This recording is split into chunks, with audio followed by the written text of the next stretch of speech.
the Honorable Justice Pasang Wangumo of Bhutan High Court, whose dedicated judicial service contribute to the strengthening of national and regional legal framework. We're also privileged to have the Honorable Chief Justice Sir Gibbs Salika of Papua New Guinea, a revered jurist whose lifelong commitment to integrity and reform supports the foundation of judicial cooperation. Am I missing anybody? 6 of them have been included. Okay.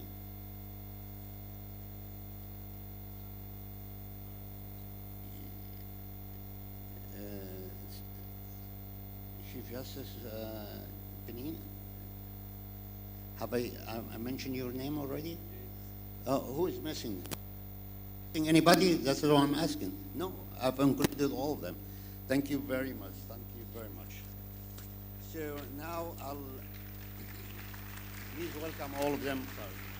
Thank you. Thank you very much. Thank you. Now, before handing it over to my colleagues and just really give them the floor to express themselves, I, as a member of this panel, I have a few words to say, which won't take me more than 5 minutes. In fact, it is a diversity of perspective grounded in shared commitment to justice that makes today's panel so valuable. I'm confident that the contribution of our panelists will not only enrich our understanding of the challenges we face in arbitration and judicial cooperation, but also offer practical wisdom on how we, as a global judicial community, can strengthen the rule of law across borders. In every corner of our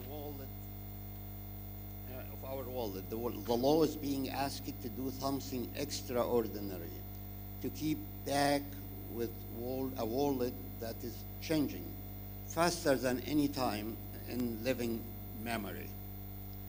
Dispute today cross not on just borders, but technologies and political systems. Our shared question then is this: how do we build the legal architecture that can sustain justice, cooperation, and peace in such a world? I would like to offer 2 reflections on enhanced arbitration and on judicial cooperation as twin pillars of that architecture, in my own view. First, arbitration as a partner in justice. Well, arbitration has always stood at the intersection of diplomacy and law. It provides that courts and states often need most when tension rise a neutral, efficient, and enforceable path to resolution. 3 features make arbitration indispensable today.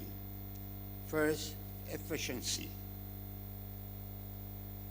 Second, enforceability. And finally, neutrality. So arbitration does not replace the judiciary. Again, arbitration does not replace the judiciary. It complements it. It helps transform potential conflicts into structured dialogue and preserve relationships that litigation might otherwise erode. We have seen this evolution, continuing with reforms like the United Kingdom 2025 Arbitration Act, which reduces procedural rigidity and incorporates digital innovation. Such modernization needs or sends a clear message. Law can evolve without losing its integrity. It is a model of how national reform can strengthen global confidence in legal systems as a whole. As to strengthening judicial cooperation, equally vital is judicial cooperation in that sense. The transnational issues we face, like cybercrime, corruption, climate disputes, organized crime, cannot be handled in isolation. The Council improving digital evidence sharing and harmonizing procedures, they enable courts to work together swiftly and securely. And this cooperation is not a loss of sovereignty. It is an affirmation of shared responsibility. When our courts assist one another, we are strengthening both the legitimacy and reach of justice. The spirit of collaboration extended beyond traditional institutions around the world. Smart collation are emerging, flexible partnership tackling specific global challenges. For these to succeed, they require sound legal foundation and judicial guidance. Our role as judges is to ensure that in every form of cooperation, multilateral and regional, digital or traditional, the rule of law remains the constant anchor. Ultimately, our goal is not only to manage dispute, to build a resilient international legal order, one that can adapt to stress without fracturing. That resilience rests on three principles: access to justice and free movement, firm adherence to the rule of law, and interoperability of systems. We already see glimpses of this feature from digital evidence sharing initiative in Europe and Africa to regional platforms like the UNODC European Union partnership in West Africa, which leverage technology to strengthen judicial cooperation against organized crime. These examples remind us that technology guided by judicial values can deepen justice rather than dilute it. My closing thought, my colleagues and friends, students, in the end, arbitration, judicial cooperation, and technological innovation are not separate paths. They are converging toward one shared mission: to uphold justice in an interconnected world. The goal of the legal architecture we build today must be strong enough to enforce fairness, yet flexible enough to evolve with new realities. Each time we cooperate across borders, each time we apply law with transparency, independence, and respect, we strengthen the foundation of that architecture. Law remains our most enduring form of international cooperation, and through it, we can continue to transfer conflict into understanding and uncertainty into trust. This would be my contribution to this panel. Thank you. Now,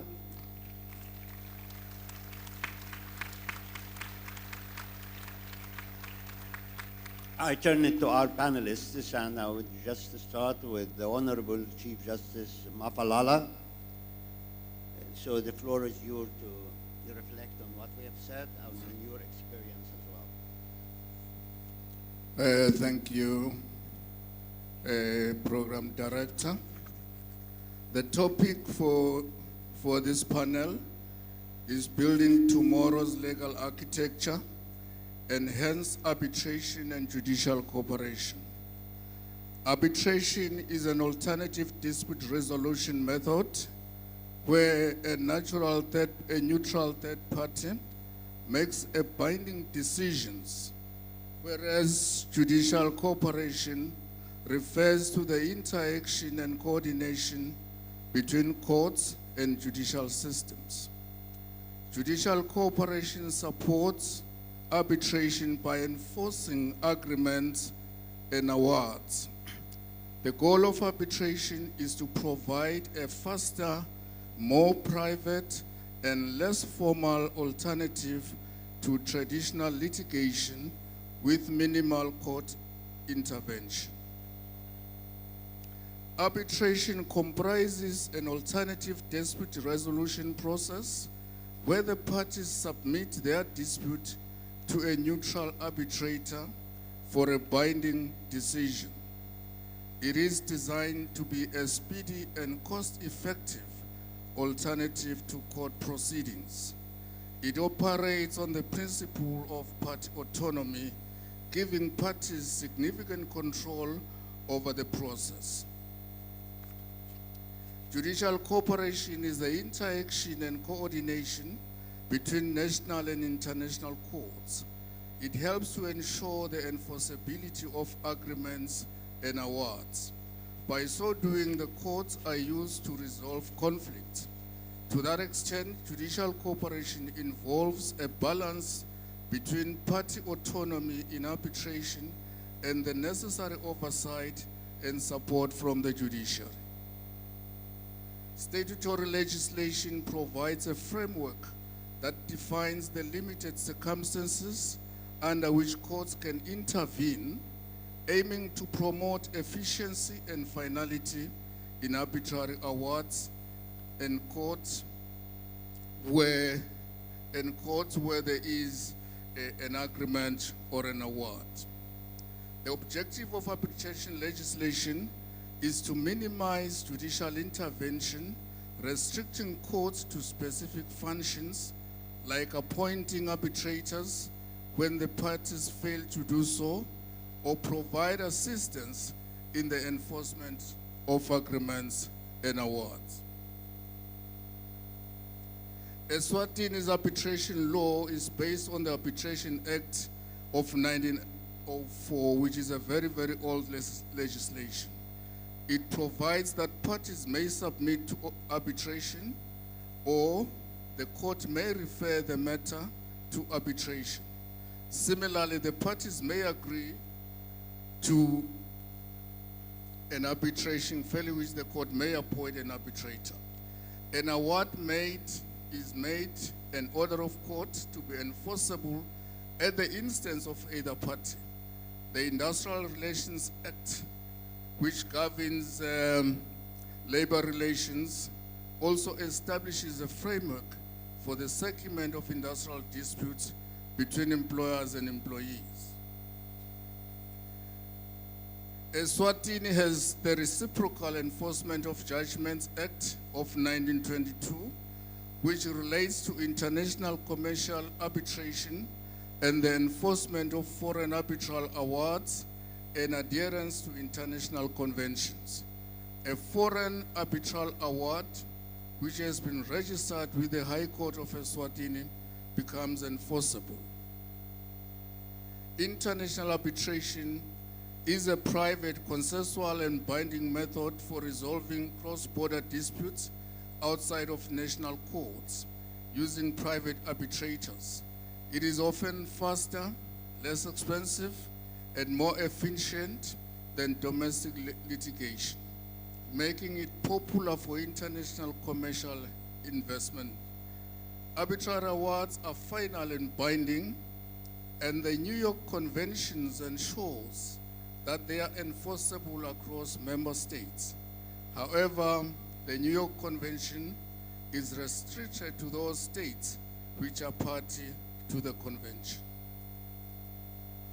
I may pause to say that with the advent of this arbitration, a lot of cases can be finalized within a very, very short period of time. I think my panelists and colleagues will agree with me that court litigation takes a very, very long time, and many countries experience backlog of cases when they take the route of litigation. But with arbitration, disputes are resolved very, very fast and quickly. I thank you. Very, very much. Thank you very much, Chief Justice Mafalala.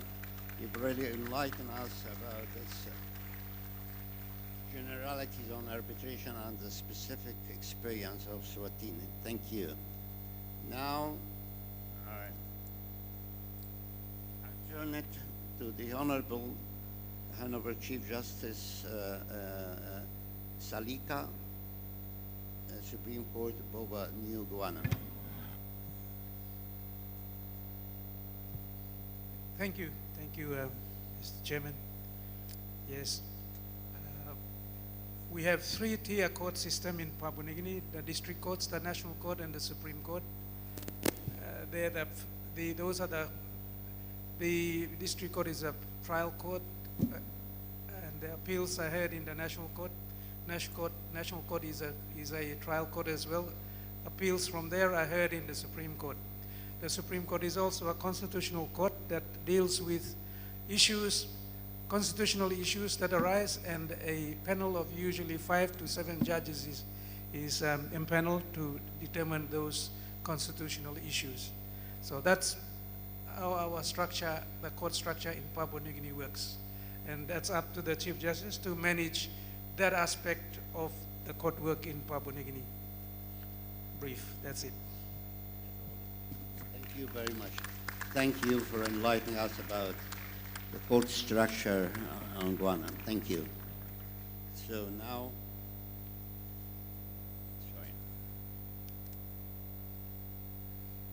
the floor is for Justice Wongamo, High Court of Bhutan. Kusangpola and Jai Jagat.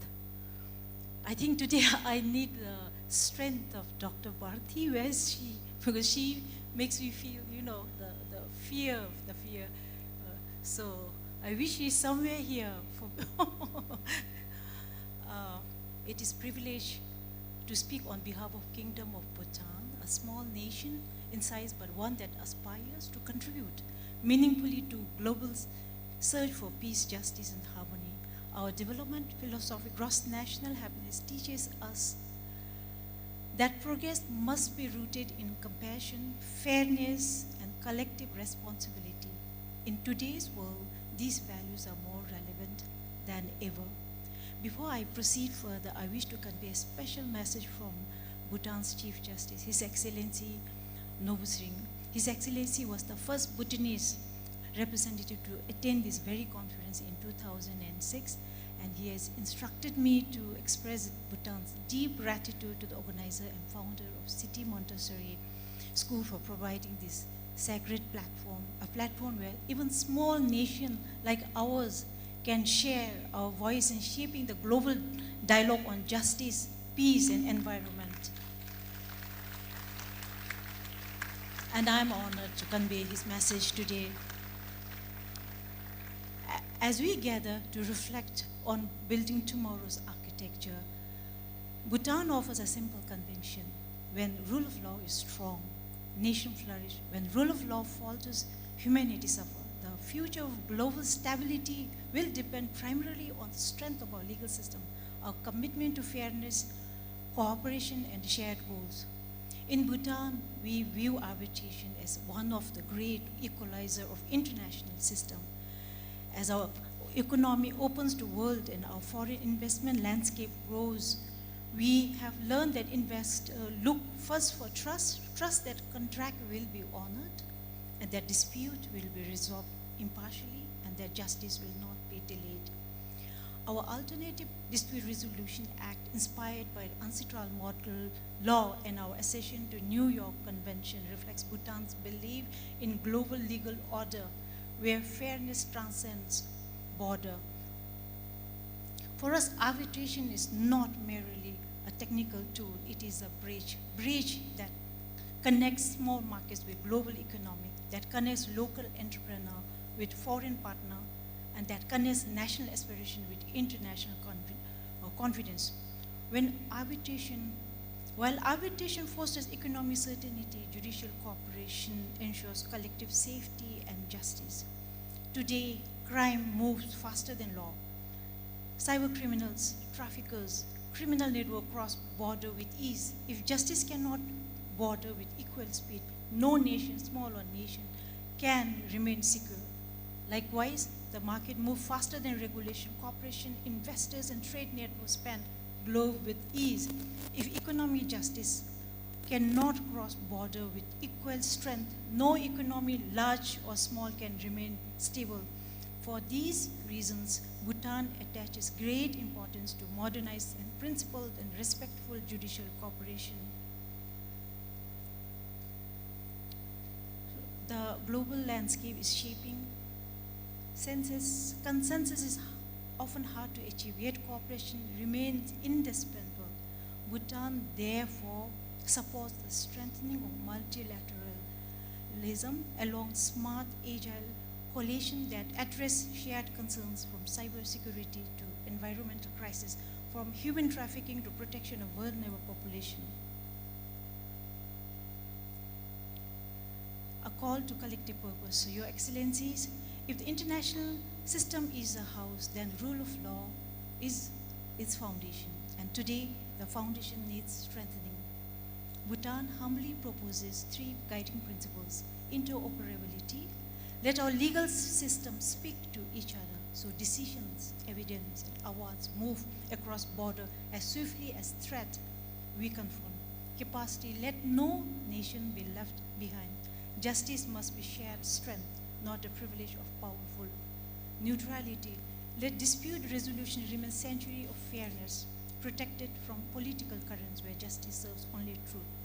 In Bhutan, we believe that law is more than rules. It is a promise we make to one another that fairness will prevail, that dignity will be protected, that peace will be pursued with unwavering commitment. If we strengthen arbitration and judicial cooperation, we do more than resolve dispute. We reinforce that promise. We transform uncertainty into stability, partnership into peace, challenges into new opportunities for the world. Let us build a legal architecture worthy of our shared future, resilient, human, and guided by wisdom. Thank you. Thank you very, very much. It's wonderful. Thank you. Now I turn it to the Honorable Chief Justice Briezi Ausuma. Thank you. Can I first acknowledge and give thanks to God for the opportunity that we have to see each other across this room to discuss most important issues that are facing our planet. I thank God for the blessings of today, that you are here, we are here, and that we can share in our knowledge with you. I also, on behalf of Samoa, wish to thank the organizers of the conference, Dr. Bati Gandhi, as well as Dr. Sandeep and Mr. Gupta, the General Secretary of the conference. And whilst their work has been inspirational and built on love to bring us together today, I pay my highest respect to you, the students, because this is Sunday, and you are here to share in the knowledge and listen to what these important people have to say to you. So thank you for giving up of your time and for coming along to listen to what... Yes, give yourselves a clap, guys. Well done. I know that students back in my country are probably at about this time over there going to church or having morning tea, but here you are. Well done. I really pay my deepest respect to you. The topic that we have is a huge topic, and each of us could probably talk to you for over an hour on just one of the 2 limbs, arbitration or judicial cooperation. I just want to focus on giving you a perspective of judicial cooperation from Samoa's perspective. Where is Samoa? It's in the South Pacific, the largest area in the world. We are at the heart of Polynesia. The Pacific is divided into 3 areas: Micronesia, Melanesia, and Polynesia. My learned brother is from Melanesia. He is from Papua New Guinea. I am from Polynesia, but we share so many things together. And one of the reasons that happens is that every year, Chief Justices of the Pacific, 15 to 17 of us, we get together to talk. And what we do is we'll meet in one of our countries and share ideas, and we raise questions that are arising in our jurisdictions for the purpose of listening to what our learned colleagues have to say from other jurisdictions. It's a really important avenue for us to build that judicial cooperation. And we're thankful to New Zealand and Australia, who through their good work have provided for us opportunities to meet. This year we met in New Zealand. Next year we'll meet in Fiji. That's another powerhouse in the South Pacific, and we'll meet there in February next year. Arising from that meeting are other groups now of judges who are building their own cooperatives, as it were. So we have the Pacific Judges Association, a new organization that's been built this year, that's started this year, and also started this year is the Pacific Women's Association of Judges. So these are opportunities for judges from across our different countries to get together in one of our home countries to talk about issues that pertain to the moment. Of course, one of those is the big issue of climate change. I was asked by Jonathan today to talk about the ICJ's recent decision on climate change. Now that some of you will have heard about that. We simply don't have enough time, but I flag it for you and suggest that if you have a real interest in what the real issues are for climate change and environmental law litigation, that is a case that you need to read. It is very long, but I'm sure that you will get a lot out of it. So that's the most recent ICJ, International Court of Justice, decision on the legality of climate change and its position. So outside of the Pacific region, our judicial cooperation extends to, for instance, almost every year, Chief Justice Sagib Salika and I will attend the Commonwealth Judges Association meeting, which again is held in one of the Commonwealth countries. This year was held in the Gambia, and that was attended by probably over 400 to 500 judges from different parts of the Commonwealth. So that's a big deal. At the beginning of that conference, the Chief Justices will get together, and we will have a separate meeting just to talk about the issues of the day for us and to hear what our colleagues from around the Commonwealth have to say. You've heard this word talk a lot in what I've had to say, and I'm not going to talk for much longer, except to say that the secret to all of our aims is for us to talk together. And for that reason, I really support the Justice from Bhutan, who says, wow, it's amazing for us to be even included in an important conference like this, and that our voice might have something to contribute to the big decisions that big countries like India, the stellar countries, have to make. So thank you for including us, and I wish you all the very best in your endeavors in trying to find the simplicity on the other side of complexity. Thank you. Thank you, Chief Justice. This is really a wonderful contribution. And I wonder, next time when you have these Chief Justice, the Pacific Chief Justice meeting, you should include us. Yeah, you have to go. We have never been there, so it's about time, really, to continue our cooperation. Thank you very much. Now the floor goes to my dear friend. Who knows who he is? Justice Rossi from Argentina, and I trust he's going to brief us about the Argentinian experience in this very specific area. Thank you. Please, you have the floor. Thank you, sir. With your permission, I will switch to Spanish. Please go. Durante estos días maravillosos, tuve la oportunidad de charlar con varios estudiantes y muchos de ellos me comentaron que van a estudiar comercio internacional.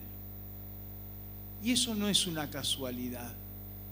El comercio internacional ha tenido un crecimiento exponencial durante los últimos 30 años que nunca antes se ha visto desde que empezó con los orígenes mismos de la civilización. El arbitraje, como nosotros lo conocíamos, como nosotros lo estudiamos hace 40, 50 años atrás, ya no puede funcionar con la aceleración de los tiempos, con el crecimiento económico, con el intercambio comercial que estamos asistiendo en esta última década. Y esto obliga a repensar, a rediscutir, a volver a discutir los términos del arbitraje. Y así se está haciendo en los últimos 30 años para convertir el arbitraje en un mecanismo facilitador del comercio. Y esto asigna al arbitraje un rol nunca antes visto. Y un rol que no es competitivo de la justicia, sino que, como bien expresó en sus palabras iniciales el juez Sharif, es un elemento complementario de la justicia. ¿Por qué? Principalmente porque maneja tiempos de rapidez en la resolución de los conflictos que no podrían resolver de ninguna manera los tribunales nacionales. Para las naciones y para los comerciantes de las naciones, esto es una seguridad de justicia, porque nosotros como jueces lo sabemos bien, donde no hay organización judicial, lo que prevalece es la ley del más fuerte. De modo tal que auguramos al arbitraje un rol importantísimo como aseguramiento, como garantía del comercio internacional. No puede haber comercio internacional seguro, no puede haber comercio internacional creciente en su magnitud económica si no hay un arbitraje que se corresponda con la necesidad de aseguramiento y de resolución rápida de los conflictos como lo puede ser el arbitraje. Ahora, esto exige de dos o tres cuestiones que son fundamentales para que el arbitraje funcione adecuadamente. El primero es la selección y la formación de los árbitros. El arbitraje exige no solamente el conocimiento del derecho, sino el conocimiento de técnicas de negociación ágiles que le permitan al árbitro resolver adecuadamente los conflictos. El árbitro tiene que ser elegido entre personas cuya neutralidad esté asegurada, porque esto hace a la seguridad que depositan en el sistema quienes entregan sus intereses ante un conflicto en manos del árbitro. Por eso la selección de los árbitros debe ser sumamente rigurosa. Otro aspecto que debemos prestar atención es en el procedimiento del arbitraje.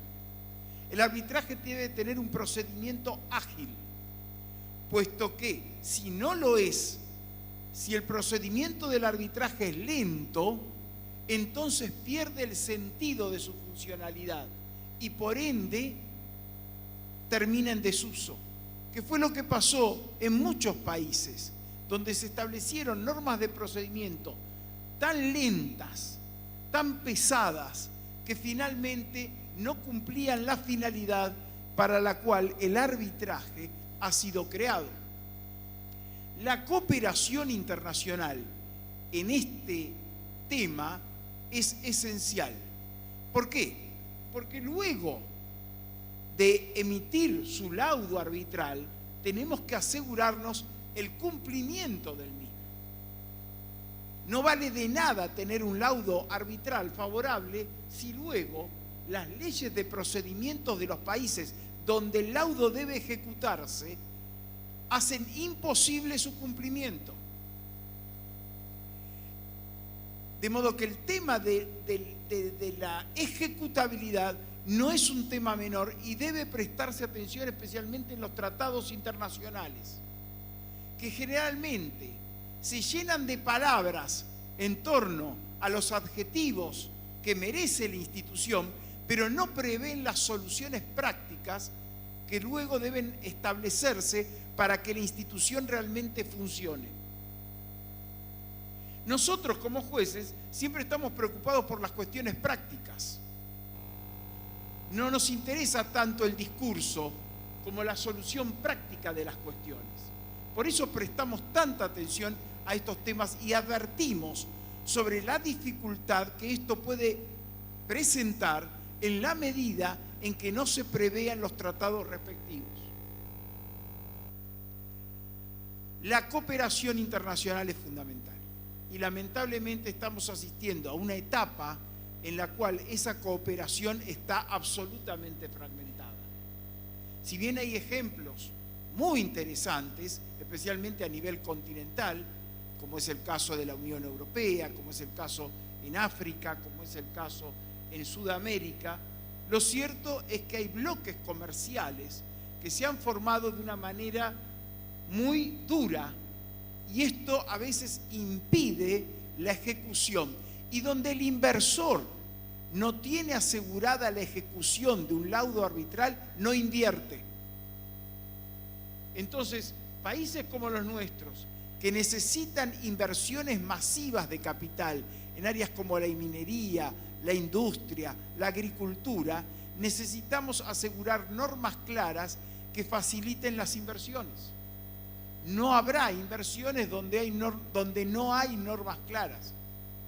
De modo tal que estamos frente a una herramienta que como pocas va a asegurar el crecimiento de nuestros países, la riqueza de nuestros pueblos, y está en nosotros, bueno, primero en los legisladores y luego en nosotros como jueces, asegurar que esos mecanismos funcionen, que esos mecanismos realmente cumplan la finalidad para la cual han sido creados, que no terminen siendo un estorbo más para quien quiere realizar sus negocios.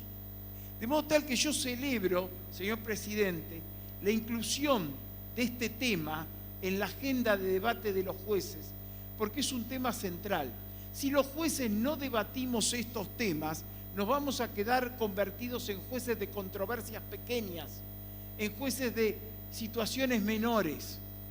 Y nosotros queremos ser jueces de temas pequeños, pero también de los grandes temas.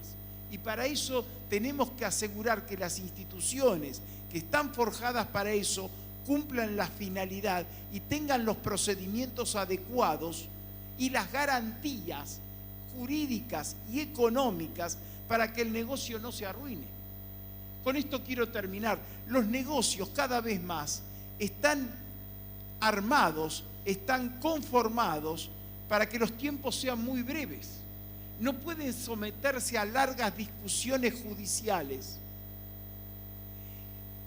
Si se someten a largas discusiones judiciales y quedan enredados en los tribunales, el negocio se pierde. Y si no se hace el negocio, la economía no se fortalece y el país no progresa. Nosotros tenemos que crear mecanismos judiciales y extrajudiciales, como es el caso del arbitraje, como es el caso de la mediación, para que no solamente en el ámbito del comercio internacional, sino del comercio interno, las disputas sean resueltas de un modo ágil, rápido y justo. De nuevo, mi agradecimiento, señor presidente, por haber incluido este tema en la agenda que para mí es crucial para el desarrollo de nuestras naciones. Thank you very much. I have done my best to follow you on the screen. So, the program is good. I mean, the translation is not bad. It's really good. Thank you. Now, I'm so sorry I have saved you to the end because we need the academic experience to cover up what the judges have missed. So I do appreciate you present with us in this panel. And without further delay, I turn the microphone to Professor Boski. Sir, you have the floor. Thank you very much. Thank you for this opportunity to address you all. The future of legal architecture is really a great topic to end the 3 days discussions. And I will give you my dreams. It's basically a topic of the future. But before that, let me kind of inspire the students here by saying that a former president of Liberia, the first female president of Africa, Ellen Sirleaf Johnson, said this: if your dreams do not scare you, they are not good enough. And being in an audience of young students of India, let me also say that India is the largest population of the world, 1.5 billion, but more importantly, 1 billion of those are younger than the age of 32, which obviously means that the future of the world are you, students of India. The lifespan when India became independent was 32 years. Today, the life expectancy in India is 72 years. And those young people will be alive in the 22nd century because the lifespan will go even more than that. So India is, and the young people of India are not only educated by CMS and schools like that, will be the future of India and the future of the world. So we, the panelists here, we are 6 old men and 1 young lady on the panel, are very proud to be with you today. Let me also say my dreams. My first dream, talking about the future of legal architecture, is that every constitution in the world should have Article 51, which the Indian Constitution has.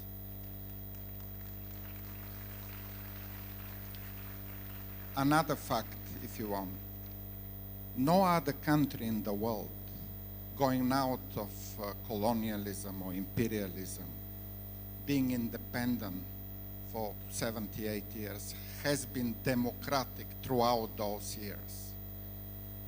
Every other country going out of imperialism, of colonialism, experience fascism, communism, and all other dictatorial regime. My country, getting out of independence 150 years ago, had been ruled by monarchs who did the opposite of good governance. They joined the wrong coalition in the First World War, the wrong coalition in the Second World War. If there was another war, they would join the wrong coalition. Then we had communism for 45 years, an extremely dictatorial regime, not respecting rule of law, not respecting constitutions, not respecting human rights.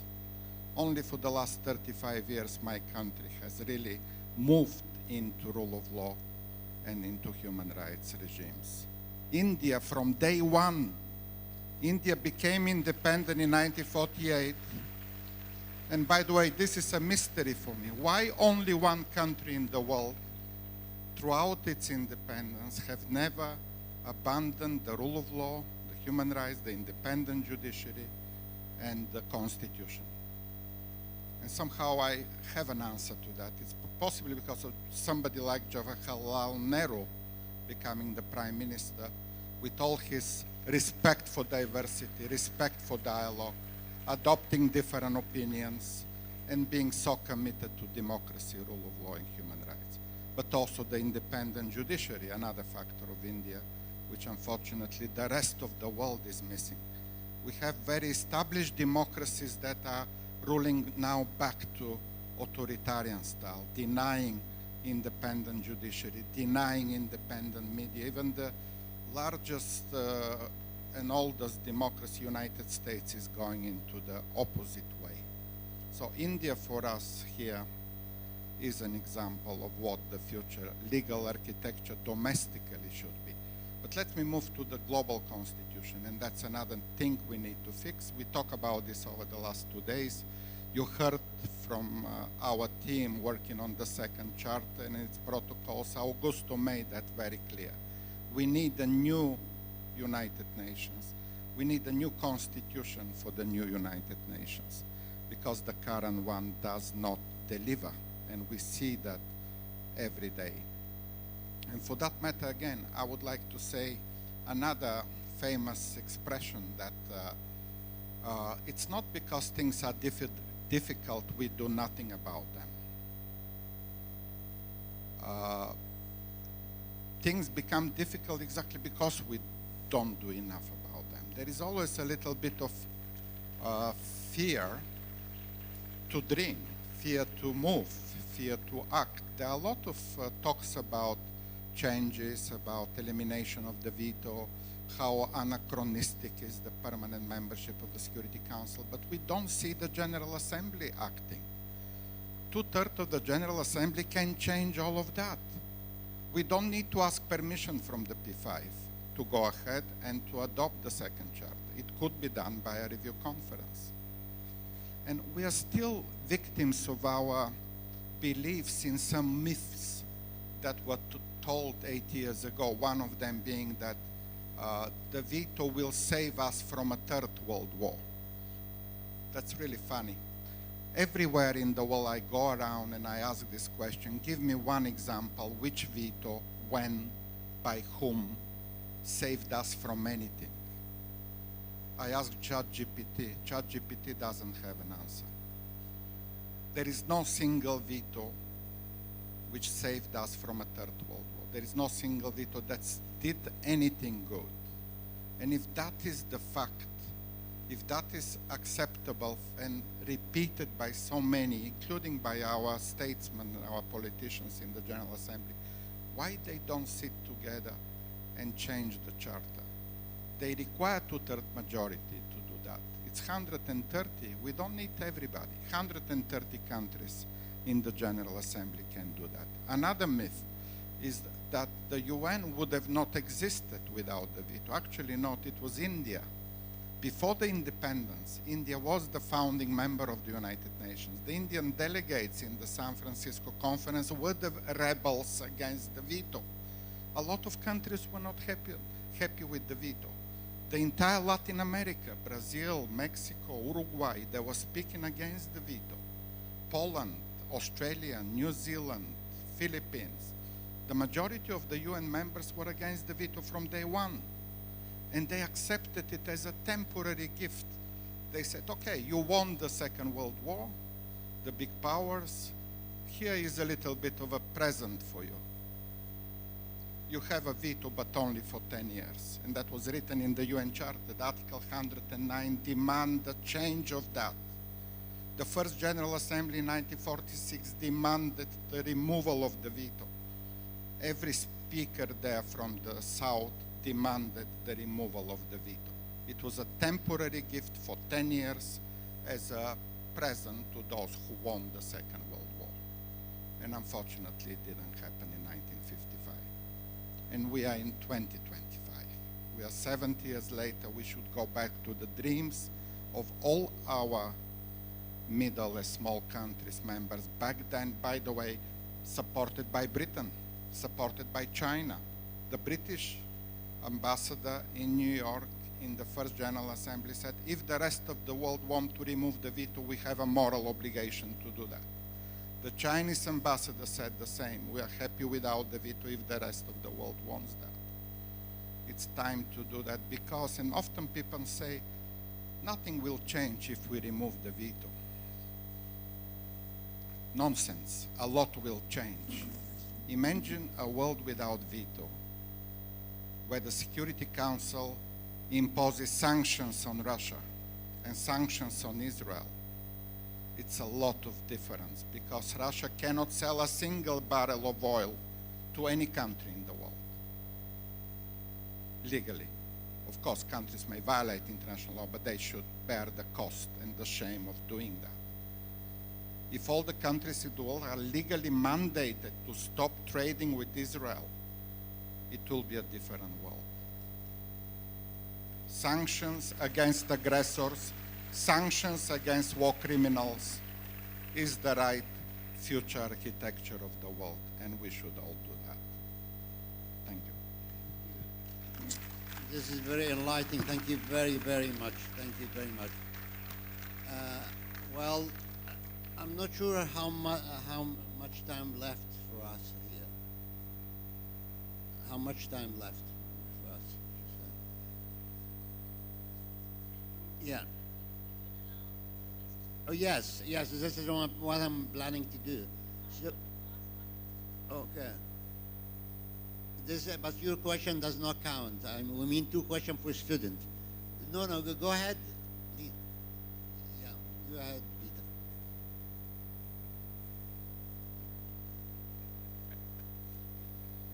Thank you very much. That was such an interesting session, and the summarization of it as well by Professor Veselin Popovsky. One question I had was based on what you were saying, Veselin, and that was that, if it, like you said, at the time of the founding of the United Nations, I think 15 of the countries were against the idea of the veto. They said that we don't want to join unless the veto provision is removed. But the veto countries, the victors of the Second World War, those 5 countries that became the permanent 5 members, they said that then in that case we won't sign up to the, United Nations was not going to get formed if there was not the veto that was given to them. So that is why, Article 109 was inserted that, okay, for 10 years, 10 years later we will review it. For now you have, you can go ahead and have your cake. But what I want to understand is that you're saying that only 2/3 of a majority of the General Assembly is needed in order to call for a conference to be held in order to review the United Nations Charter and to review the veto provision. Surely, more than 2/3 of the country already agree. So why is it that the vote is not happening? That's my question to you. Absolutely, Gita. You're absolutely right. If we listen to the speeches in the General Assembly, more than 2/3 countries speak that way, but they don't act that way. So it's speeches rather than action. And by the way, I will say not only the veto should go, also the permanent membership should disappear. Why do we need permanent members? It is so unequal. Every constitution in history, take any constitution, the purpose of every constitution is to limit the power of the already powerful. Magna Carta, French Constitution, every constitution was aiming to limit the power of the king, of the emperor, of the government. The UN Charter does the opposite. It triples the power of the already powerful 5 nuclear powers. Why we have a global constitution doing exactly the opposite of every domestic constitution? The permanent membership should go. On this one, I'm against the Indian government, which continues to demand permanent membership. Why does India want to be permanent member? Why does India want to join Vladimir Putin, Donald Trump, and Xi Jinping, and Boris Johnson? Why does Japan want to be a permanent member? India and Japan are very beautiful and very peaceful countries. They should say, we don't want permanent membership. Nobody should be permanent. We want an equal world. Everybody has to compete for membership. Obviously, big power like China, India, United States can be renewed in membership. May they I can just say stay that, for 8 years, yeah. 16 years. Nobody should be permanent by the constitution. They can be permanent by re-election. I think that the proposal in the second UN Charter draft by the Global Governance Forum makes provision for this. India would not be asking for permanent membership, nor would China, nor would any country, if they knew that there is fair representation. And under the second Charter draft of the Global Governance Forum, there would not be need for permanent membership because every country would have, who has large population, who has a large economy, will automatically have much bigger representation. So under that system, there would be a fair representation. Therefore, there would not be any need for any large country to go and beg for all of this and all of that. My question, sir, is that just to push you just one step further, is that you said that they say, these more than 68% of the countries say, but they don't act that way. What does that mean? I mean, obviously, you know, a vote is needed in the General Assembly. So what is there to prevent a vote from happening? Yes, Gita, What do you mean by acting? I was a diplomat myself for the Bulgarian Foreign Ministry, and I remember my boss saying, Veselin, you have great ideas, I support you, and then somebody comes and they make a big suggestion and I support that suggestion for a new global calendar, and my boss says, yes, let's support everything. We support everything because it's not going to happen. It's so cynical because diplomats don't want to challenge their boss, and the boss doesn't want to challenge the bigger boss, the president or the prime minister. It's a very bureaucratic, it's inertia in the foreign ministries, in the governments, unfortunately. And every time we speak, Gita, Augusto, and everybody else, they are very positive in accepting our views. Everybody is happy when they receive the text. But back home, when they need to make decisions behind the curtain, in their secret meetings in the cabinets, they decide not to go. They say, this is too scary. Somebody might lose their jobs. I have a pension. I'm already 60 years old. Why should do something that might jeopardize my own job, my own pension? Bureaucrats act this way. They don't want to move because they are scared to move. That's why we need conferences like yours here and many other conferences. That's why we need the young people. That's why we need the civil society to push the governments when they say something to see that as a promise and to act on those promises. We need that little extra step, I think, to persuade and to make governments act, not only talk. So I'll just say one sentence to our students. Students, to me, this is a revelation. I'm sorry I'm so naive, and I have to admit that I did not understand this key fact that's just come out, that there is this niche. And you know, I want to just point out to the students that some international laws, for example, the Treaty on the Mines, you know, the anti-mine treaty, that came about as a result of one woman called Jody Williams, who created a lot of consensus. She went from country to country, convincing the leaders of the different countries to join this movement that mines, you know, at the time of war, the combating parties, they often put mines near the border to prevent, you know, people from one side of the border coming to their land. And afterwards, when the war is over, those mines often just get left there. And children who might be playing in that area, they often get blasted and they are maimed or even killed because of those mines are just lying there. So Jody Williams, this American woman, she went around and she gathered more and more support, and she convinced enough countries that they've signed this treaty, which is called the Anti-Mines Treaty, and she got the Nobel Prize for that. So if any of you want the Nobel Prize, this is a cause to which you can dedicate your life. And if there's a club of CMS that some of you want to form, I will join that club to support this particular cause. Thank you. Thank you so much, ma'am, for your questions. Dear students, Dear students, I request you to come forward. You will ask your questions one by one, right? Thereafter, you will go back to your seats, and we leave it to the panelists to answer the questions. If you have a specific question, you are requested to take the name of the panelist so that they can answer it. Dear panelists, please note that the questions will also reflect on the screen right in front of you in English. In case of any discrepancy or if you're not able to understand, you may kindly refer to the screen. Thank you. Good morning, esteemed dignitaries. I am Shikhar Pradhan from CMS, Rajendra Nagar Campus 1. My question is, with increasing gaps between government advances and individual corporation technologies in artificial intelligence, can this gap be a major issue in future international trade? And is the judiciary looking forward to answer this? Thank you. Next question, please. Good morning and Jai Jagat. I'm Araina from Gomti Nagar Extension Campus. My question is open to all the panelists. How can judiciaries collaborate to create predictable frameworks for the recognition and enforcement of foreign judgments and arbitral awards? Thank you. Next question. Greetings, sir.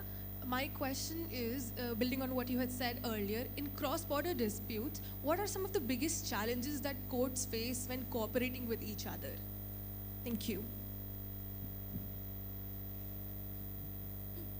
Greetings, sir. I'm Adya Chauhan from CMS Aliganj 1.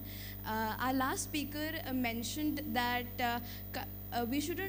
there was an international law, sanctions were imposed on Russia, and countries still continue to violate that and continue to buy oil from Russia.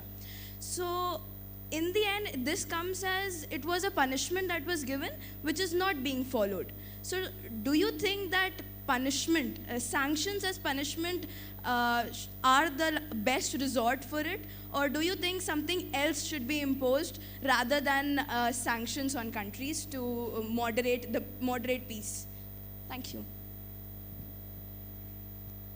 Good morning in Jai Jagat. My name is Astha and I'm from GN2 campus. My question is open to all the panelists. What role should international judicial networks play in shaping legal norms, which in my opinion are very necessary in today's world where wars are being waged among countries on a regular basis?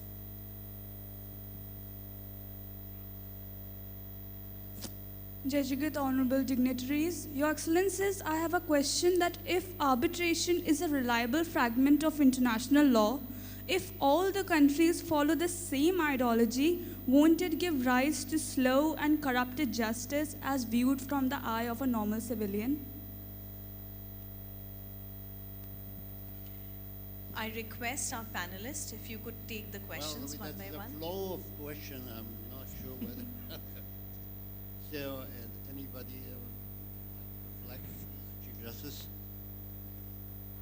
Yes, I think that last question is one that's really important, and that's the scope of arbitration. There is a recent decision released by the High Court in the matter of RWE and the Netherlands.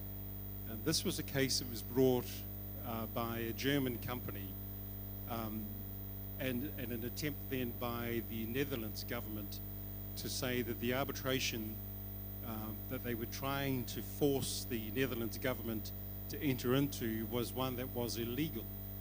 And it was illegal because it was contrary to the law, the European law, which provides that it's for the judiciary to comment on and adjudicate on all matters to do with European law. So your question about arbitration is, yes, there are limits. And it's up to parties to be able to try and enforce what those limits might be. And as I say, there is a decision recently in 2022 it's known as RWE and the Netherlands. I don't have the further citation for that. There was another question too about the transboundary ability to enforce reciprocal judgments. I think that's a really interesting question and a very good question. And it goes to the heart of what's different about our different jurisdictions. I wrote an opinion maybe 2 years ago on this very question of whether Samoa could recognize a Taiwanese judgment in relation to a multinational company there.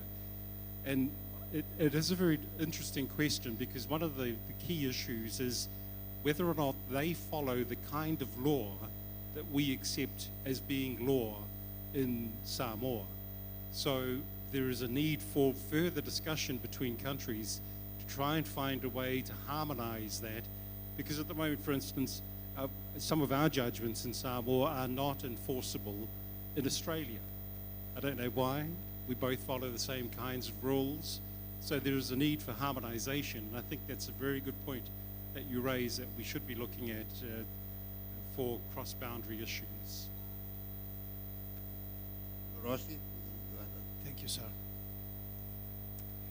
Creo que todos estamos de acuerdo en el tema del veto y en cuanto a que habría que abolir el veto. Pero hay algo que debemos pensar antes de tomar cualquier decisión, que es, ¿qué hacemos si una nación desafía a la mayoría? Creo que en estos días, al principio de las discusiones, yo traje el caso en el año 1935 de la invasión de la Italia fascista a Etiopía. La Liga de las Naciones, en ese momento, con 50 votos, que era una amplísima mayoría, condenó a Mussolini y las tropas fascistas de Italia en esa invasión a Etiopía e impuso sanciones comerciales, no militares.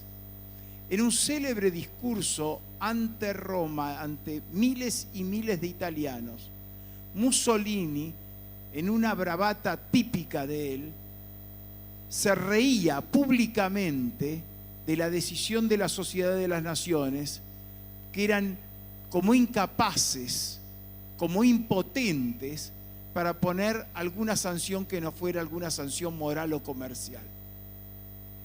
Entonces, algo que tenemos que pensar y que tenemos que debatir seriamente en ámbitos como este, es qué hacemos una vez que se disuelva el veto y una nación, contra la voluntad de 100 y pico de naciones, haga un acto de fuerza. ¿Quién la va a parar? Porque si esto era difícil en épocas, hablo del año 1935, donde no existían las armas atómicas, fíjense cuánto más difícil es en esta era nuclear. De modo tal que esto tenemos que pensarlo, porque si esto se reduce a sanciones comerciales, esto también se puede, u otro tipo de sanciones, se puede eludir fácilmente. Fíjense cuando en el año 1980 hubo un bloqueo comercial a la Unión Soviética y muchos países decidieron no participar en las Olimpiadas de ese año, no modificó el acto de agresión que era contra Afganistán. De modo tal que tenemos que tener cuidado con las sanciones nominales. Nosotros los jueces sabemos de qué se trata. La sanción nominal tiene que ser ejecutable. Si no, los dictadores se nos van a reír en la cara. Thank you. Chief Justice Mafalala.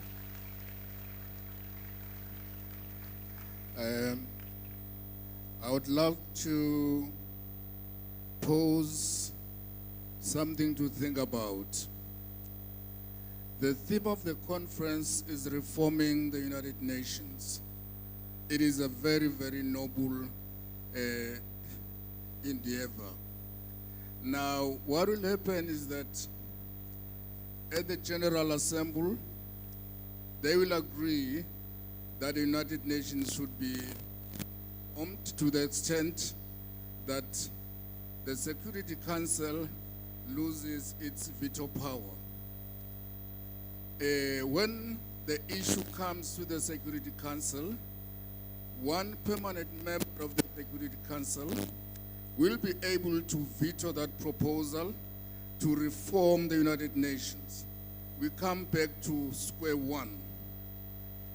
We have to think of a way in which we are going to remove the veto power from the 5 permanent members of the Security Council, which is an uphill endeavor. But we should not stop calling for the reform of the Security Council because of the veto power. Another thought that I would like to leave with you is that the International Court of Justice, it's one of the organs of the United Nations. Now, the failure of the International Court is that it doesn't have an enforcement mechanism. It cannot enforce its decisions. You'll recall that last year, South Africa and other countries tried very, very hard to stop the war in Gaza. And the court agreed with South Africa that the war should stop. But the war is continuing. Bombings are continuing. The killing of people is continuing in Gaza and the West Bank. Why? It is because the International Court of Justice doesn't have a mechanism. Now we have to ponder and think about ways in which the International Court of Justice could be amended to give it teeth so that whatever decisions that it passes are effective and enforceable. These are just thoughts that I would leave you with on the reformation of the United Nations. I thank you. Chief Justice, any other thought? Please. The issue for us in the Pacific is the rising sea levels. The global warming is an issue for the Pacific countries. Tuvalu, for instance, is a small island nation which is effectively sinking. And although they have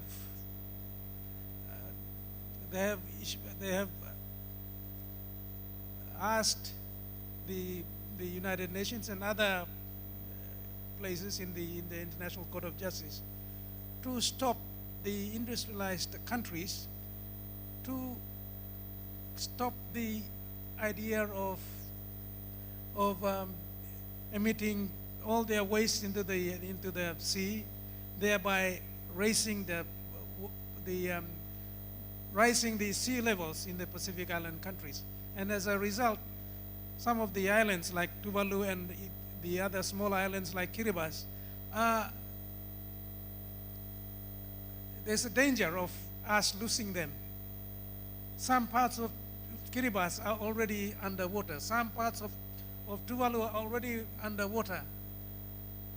That is never going to be recovered, or never going to be the island will never rise again. They are sunk forever. And so we in the Pacific are have that concerns that global warming by the industrialized countries is going to affect the rising sea levels, which will effectively diminish or terminate the existence of those territories or of those countries. And so there is nothing being done by the world organizations like the UN. Well, no matter how much they may say in their meetings in the UN Assembly or wherever, the water levels will continue going up. And the North Pole and the South Pole ice will continue to melt, and thereby will raise the water levels. And so we are in danger. The Pacific is in danger of losing some of our countries if we are not careful, if the world is not careful. Thank you. Thank you very much. Thank you very much. Well, let me just refer to one of the questions, I think the last one or the one before, that had to do with judicial cooperation and the role of the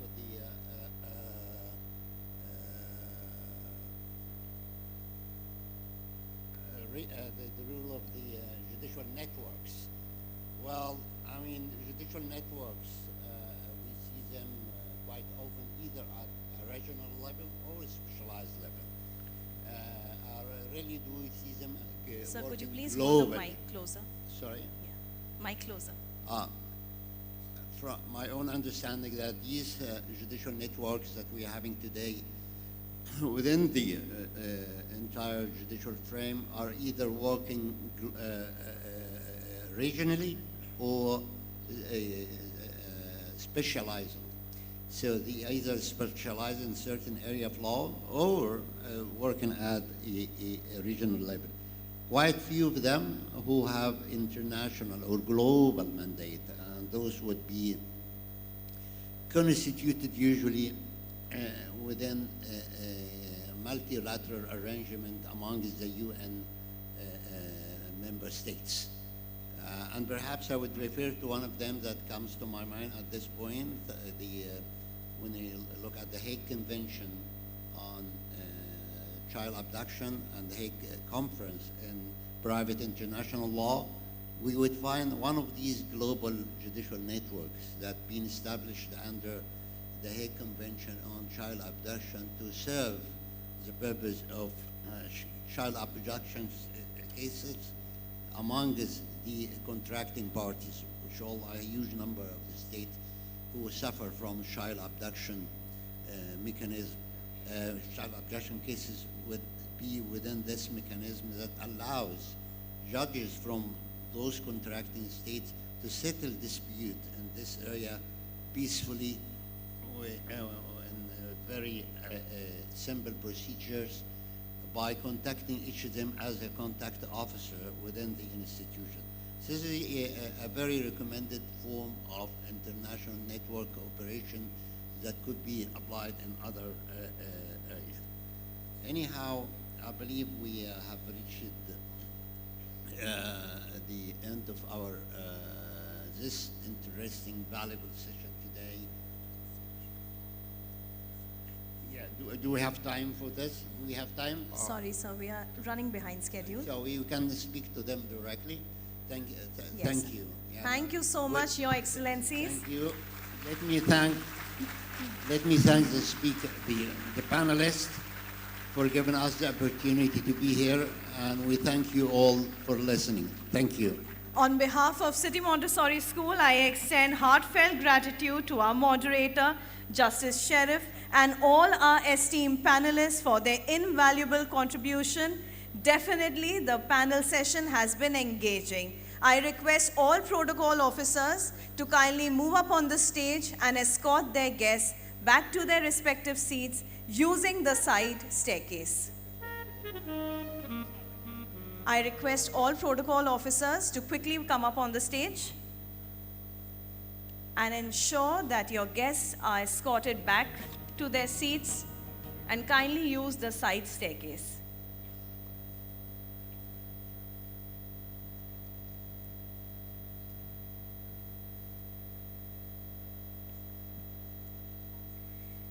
Excellencies, your contribution today illuminated a central truth, that the future of justice will be global, collaborative, technology-enabled, and deeply principled. This session has strengthened our belief that arbitration must evolve, judicial networks must deepen, and judiciary must stay independent. Legal architecture must adapt to a new global reality.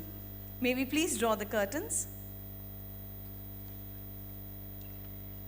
Dear protocol officers, whenever time permits, you may kindly escort your guests to both sides of the corridor. Interactive activities and photo booth attractions are there. Kindly ensure that your guests experiences the most of it.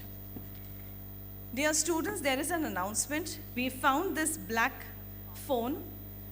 There is a picture of a boy. Can we please zoom into the picture so that the boy can identify his phone? It is with us near the help desk. So if it belongs to any of the child and it was found in the washroom, you may please come and collect it from me. I now invite the talented students of City Montessori School, Rajen Nagar Campus 1 to present the school prayer and hymn.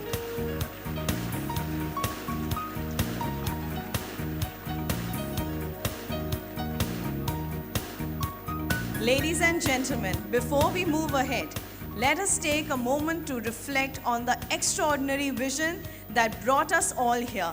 The vision of our founder manager, late Dr. Jagdish Gandhi sir, founder convener of the conference.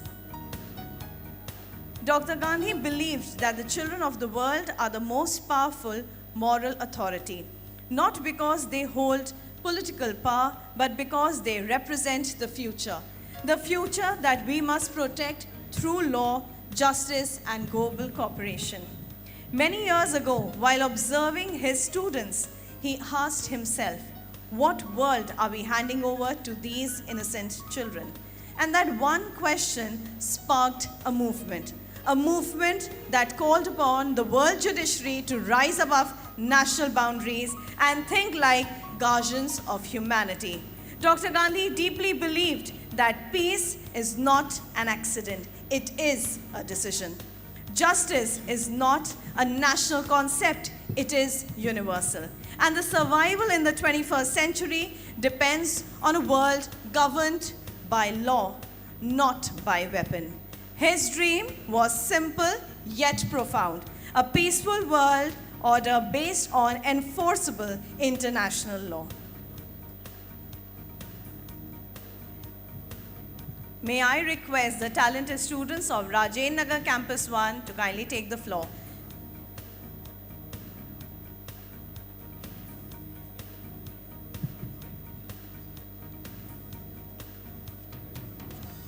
I do have an announcement for all our panelists and dignitaries over here. We've been informed that you are highly impressed by the students of City Montessori School, and you want to know more about the pedagogies that we use in our institution. Therefore, we have our Chief Academic Advisor, Dr. Sunita Gandhi ma'am. She is available in the room opposite to the dining hall near the swimming pool area. So if any of our panelists, any of our delegates, esteemed excellencies, if you're interested in knowing more about the pedagogies of City Montessori School, I request you to kindly proceed towards the room so that Dr. Sunita Gandhi ma'am may address you. Over to the students of Rajendra Nagar Campus 1.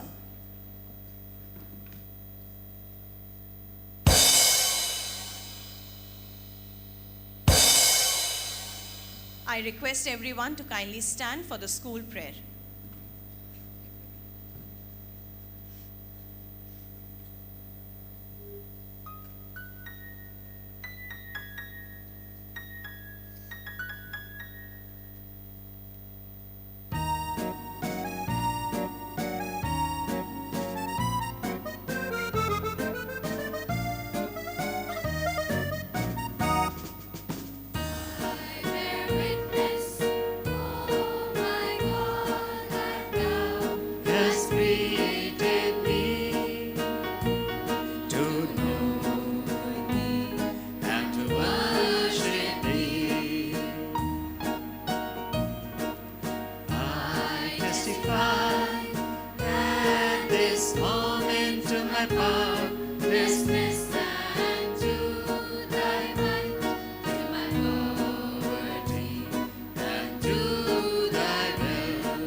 I request everyone to kindly be seated.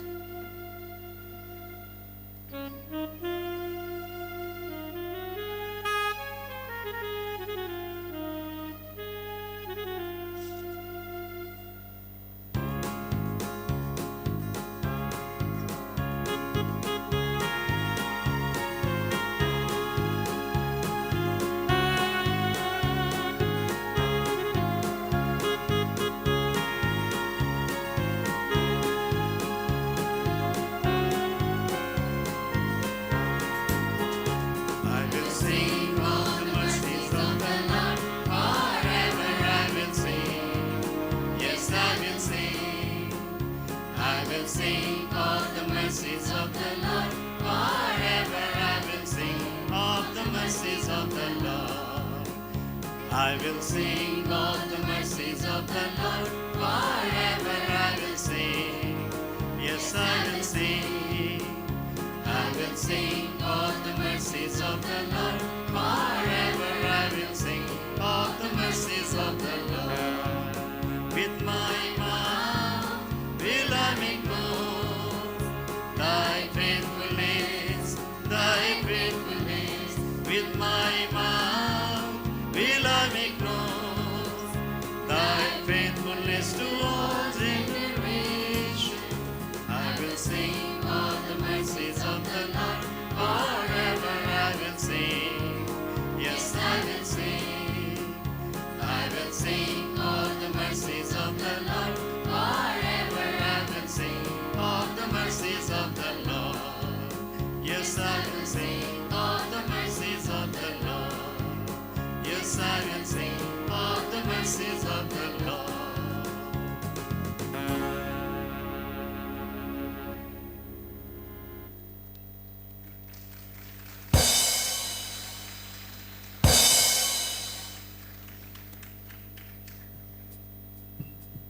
Thank you, students of Rajiv Nagar Campus 1, for that soulful rendition. This conference is a living embodiment of a dream once seen by late Dr. Jagdish Gandhi sir.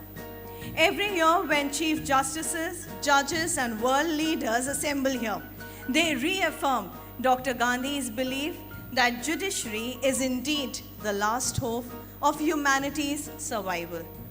His legacy teaches us three truths. Humanity is one family.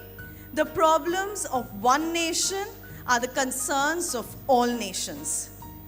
Law is the highest expression of civilization. When we choose law over violence, we choose life. And third, children are our guiding light.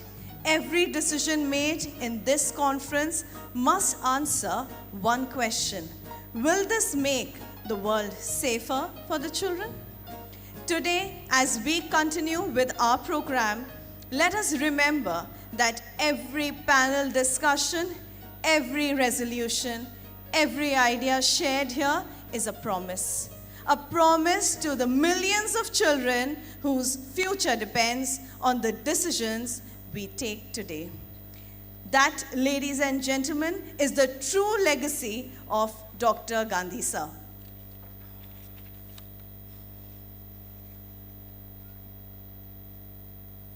Thank you again, Rajiv Nagar Campus 1. May I request backstage to kindly open the curtains. We are blessed.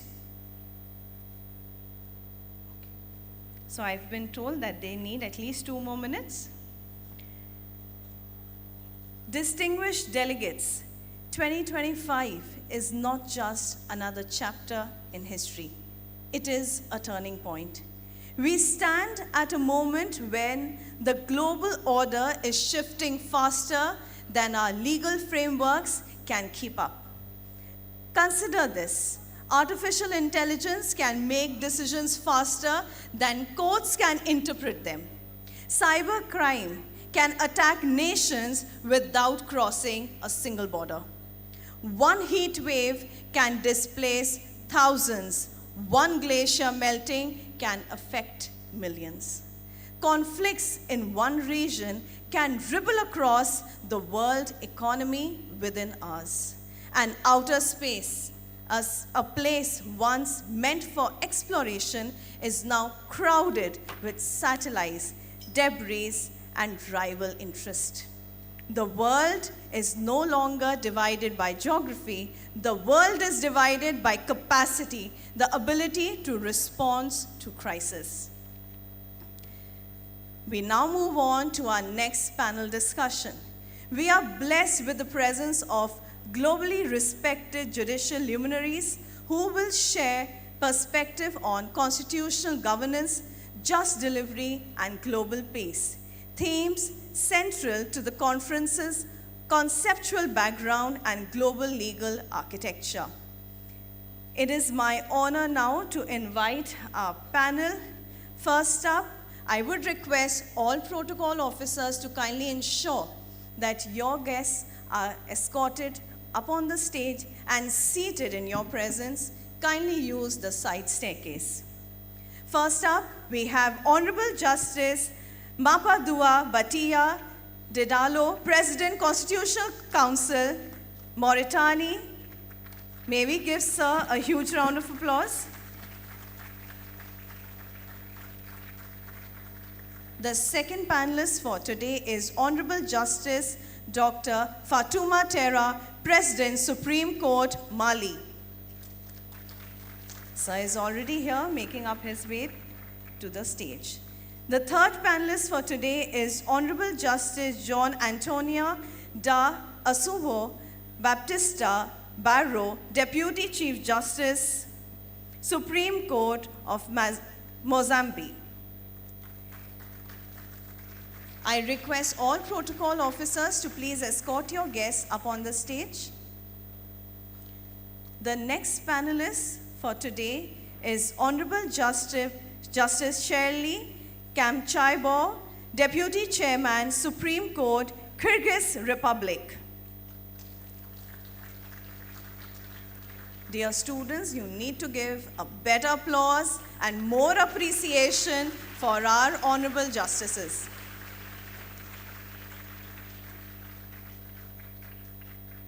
The next panelist for today is Honorable Justice Rajab Zob Khotham Nazar, Deputy Chairman, Supreme Court of Dagestan.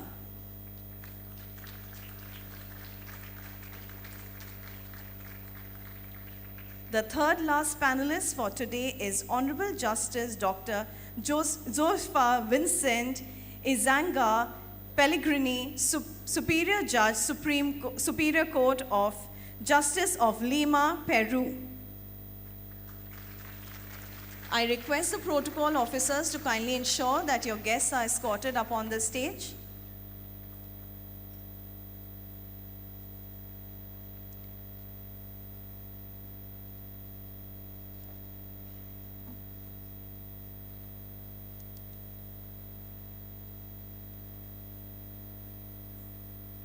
The second last speaker for today is Honorable Justice Claudia Valeria Bastos Fernandes, Federal Judge, Federal Court of Rio de Janeiro, Brazil.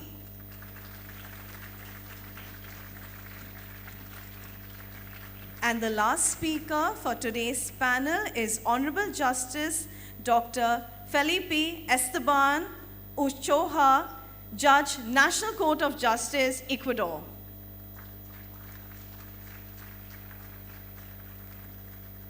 I request the officials to kindly help me with all the panelists as they are yet not being escorted up on the stage.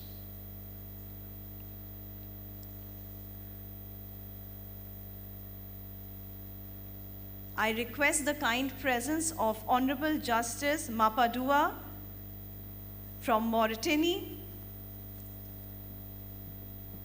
Justice Fatuma Antonio from Mozambique,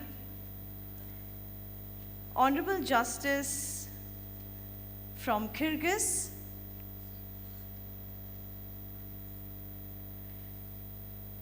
Honorable Justice Dr. Josepha Vincent from Peru, Honorable Justice Claudia Valeria Ferdinand from Brazil, and the last Honorable Justice Dr. Felipe Esteban from Ecuador.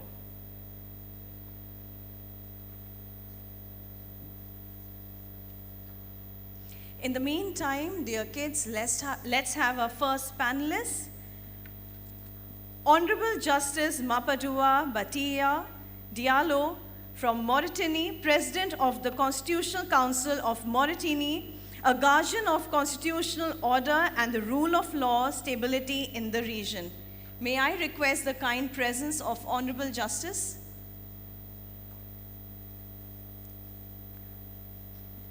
Can we give a huge round of applause for the Honorable Justice? Your Lordship, may I request you to kindly address the kids.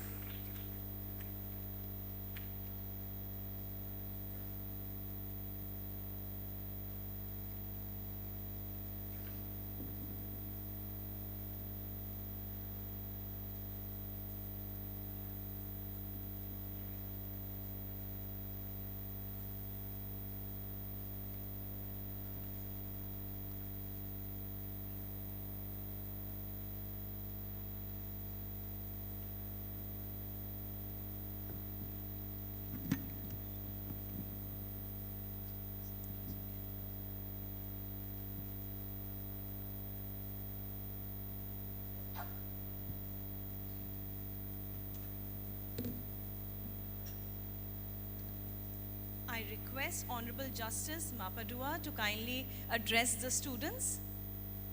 Thank you, sir. Good morning. Bismillahirrahmanirrahim.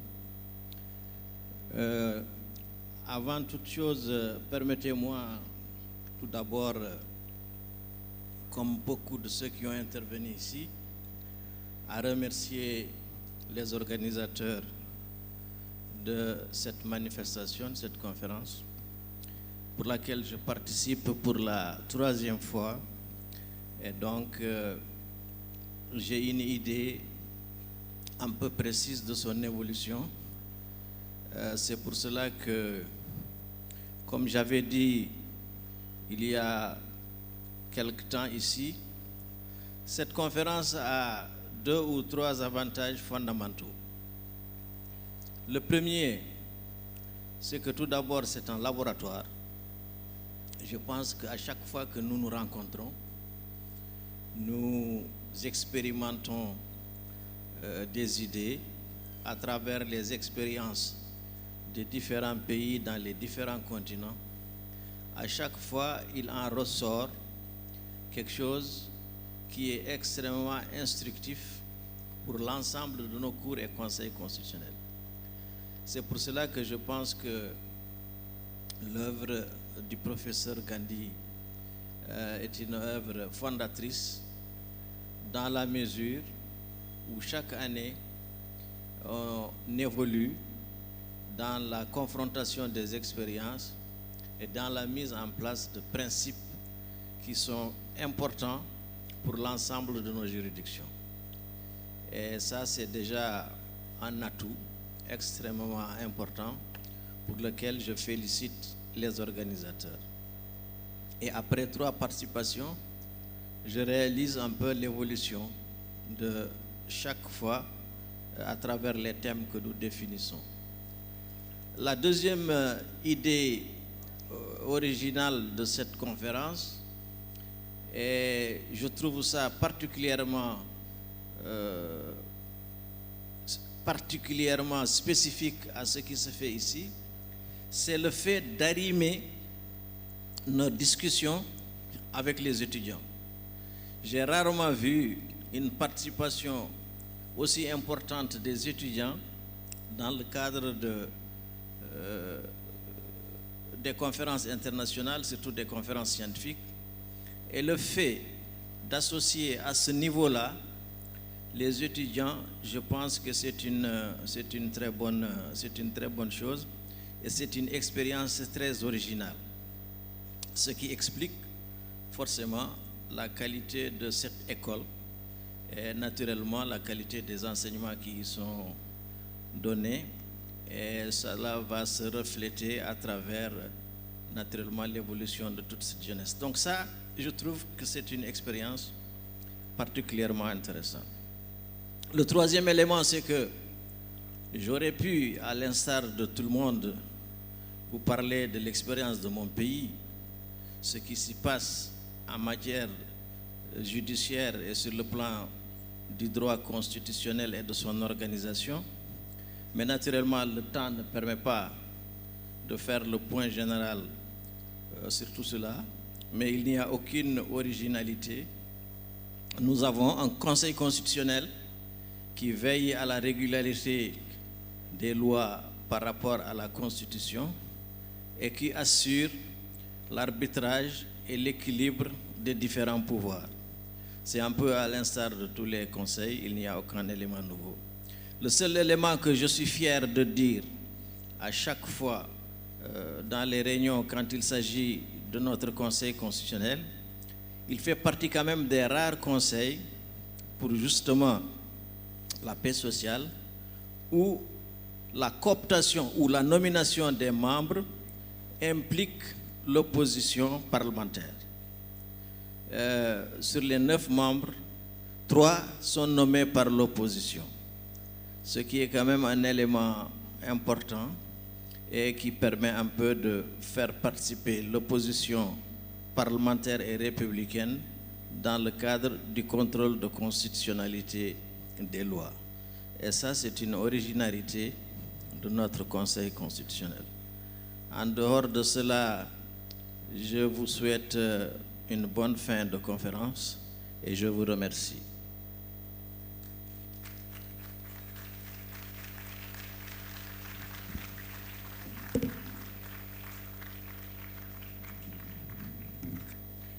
Thank you, Your Lordship. Your emphasis on constitutional protection and institutional integrity resonates powerfully with our conference theme of absolute continuity with absolute change. Your words strengthen our global resolve to safeguard constitutional democracy. Please help me in welcoming Honorable Justice Dr. Fatouma Terra, President of the Supreme Court of Mali, known for leadership during times requiring judicial resilience and reform. Your Lordship, the floor is yours. Merci bien. Je voudrais, à la suite du collègue président de la Mauritanie, de la Cour suprême de la Mauritanie, remercier les organisateurs pour avoir invité le Mali à participer à cet événement. Je dois préciser que je ne suis pas le docteur Fatouma Terra qui a été empêché à la dernière minute. Je suis un juge, Sissoko Bamassa, qui est président de chambre à la Cour suprême. Je suis également un ancien membre de la Cour constitutionnelle du Mali. Et dans notre pays, la justice est rendue par ces 2 institutions.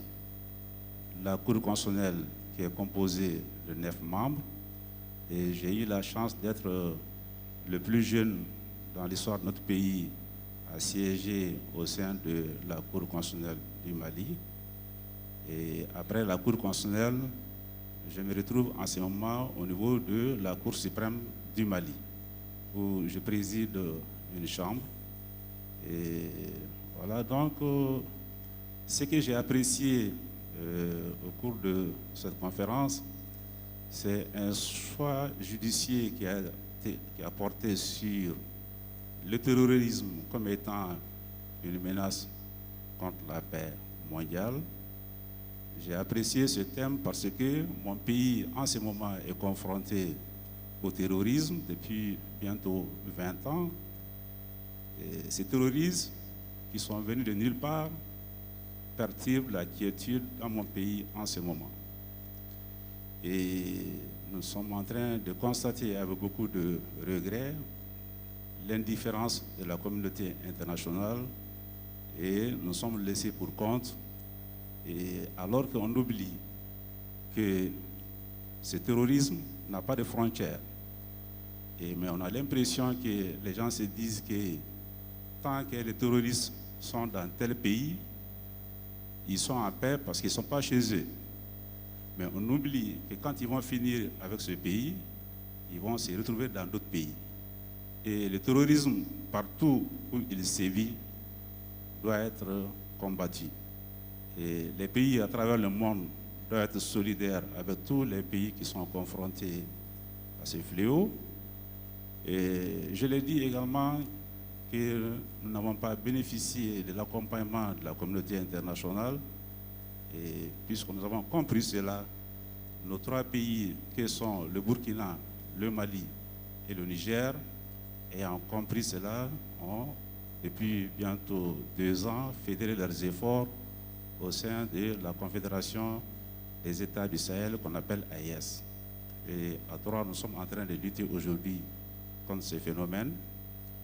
Aujourd'hui, nos concitoyens ont du mal à s'approvisionner en carburant parce que ces terroristes et qui savent que notre pays est un pays continental, qui s'approvisionne à partir de 3 pays côtiers que sont la Guinée, la Côte d'Ivoire et le Sénégal, perturbe la circulation des citernes qui nous approvisionnent en carburant.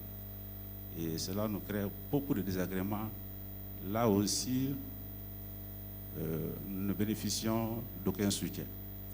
Et je voudrais dire aux étudiants que c'est une chance pour eux, à ce niveau de leur cursus, de rencontrer des personnalités venant de différents horizons, de pouvoir les côtoyer et de les voir intervenir devant eux et tirer le maximum de profit de leur intervention. Et je voudrais souhaiter et prier que le Tout-Puissant puisse les aider à s'inspirer du parcours de ces personnalités qu'ils ont eu à côtoyer pendant ces quelques jours. Le droit est universel et il ne connaît pas de frontières. Les réalités dans tel ou tel pays, partout où l'on se trouve, il ne peut pas y avoir de vie sans justice. Et la justice étant universelle, c'est ce langage de la justice seul qui doit prévaloir dans le monde. Et nous, au Mali, nous croyons beaucoup à la justice.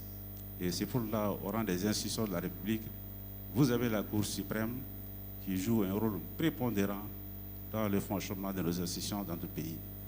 Et je voudrais, une fois de plus, remercier la Fondation du Dr Gandhi, m'incliner devant sa mémoire, prier que ceux qui sont là aujourd'hui en train de perpétuer ces initiatives puissent continuer à faire cela.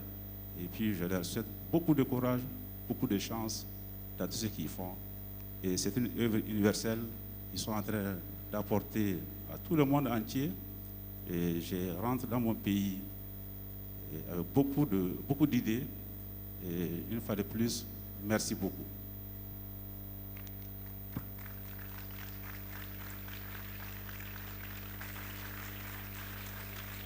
Thank you, Your Lordship. Your insights on justice amidst instability reflect the heroic role of judiciaries in preserving peace during challenging times. Your message aligns with our theme on strengthening fragile states through judicial cooperation. Dear students, since we have only 6 panelists today, I would request you to keep your questions ready. Keep them short, precise, and preferably one-liners. And thereafter, if time permits, we'll request you to come forward with your questions. And I would request the teachers to ensure that this time we have some new faces. Thank you so much. Next up, dear students, we have another very well-recognized judge. And please help me in welcoming the Honorable Justice João Antonio da Assuso Baptista Barro, Deputy Chief Justice of Mozambique, a champion of judicial reform and legal modernization. All yours, sir.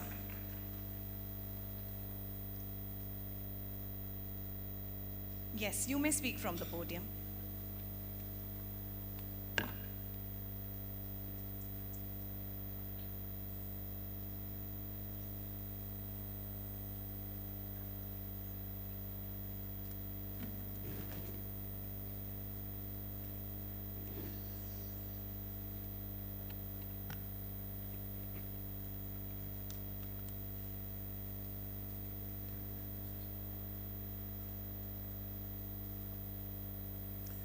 Thank you.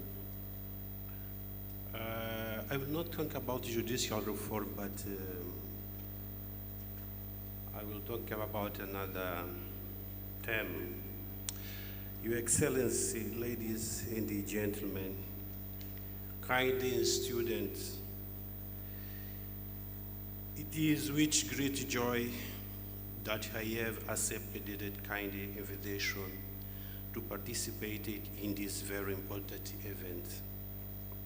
With a great sense of responsibility, I address you all from this podium, at this 26th meeting of the Chief Justice of the World, dedicated to reflecting on very important aspects, including the problem of grand corruption and cybercrime, evils that, like a true social cancer, undermine the foundation of the modern societies. Today, I propose to share with you a brief reflection on the greatest challenge we face this fight, which requires courage, integrity, and cooperation from all sectors of society. But first, I want to leave you with a very short, fun video with a very strong message about many aspects that were addressed here. And I ask you to pass the video, please. Please, I.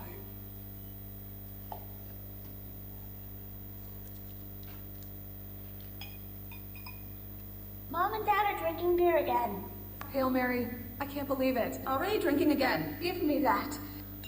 God forbid. Have some juice. It's better. Here you go, son. Thanks for letting me know.